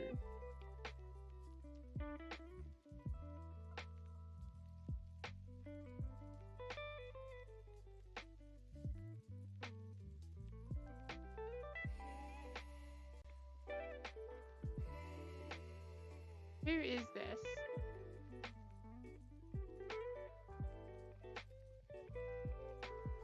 Battery? Disappoint. I'm disappointed. Oh, do I have to get up there?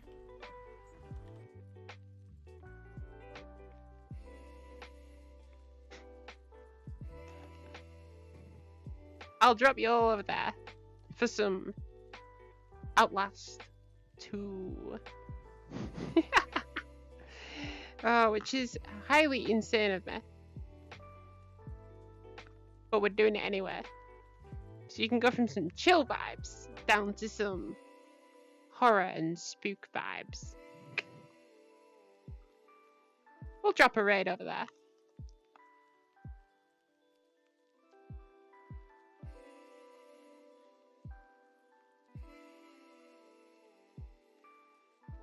Let's see, raid channel.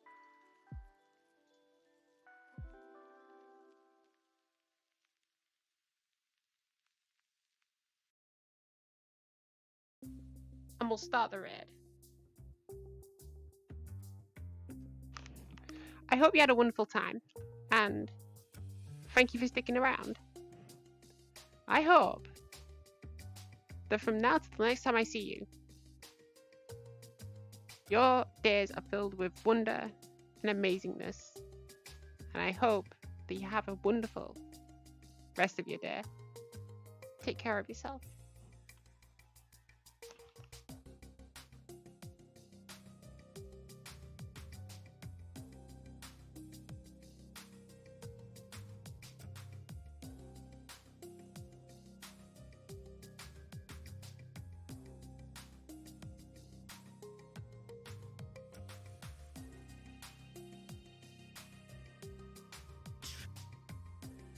Betrayed Temple Gate, has betrayed God, has betrayed me. Look deep into the heart of all you hate and make it violence to all you violence, all you hate, and make it. Wait, I'm stupid. No, go back. Well, there's no way to open that fence. Maybe there's another way around. I'm just gonna. Vol has betrayed Templegate, has betrayed God, has betrayed me.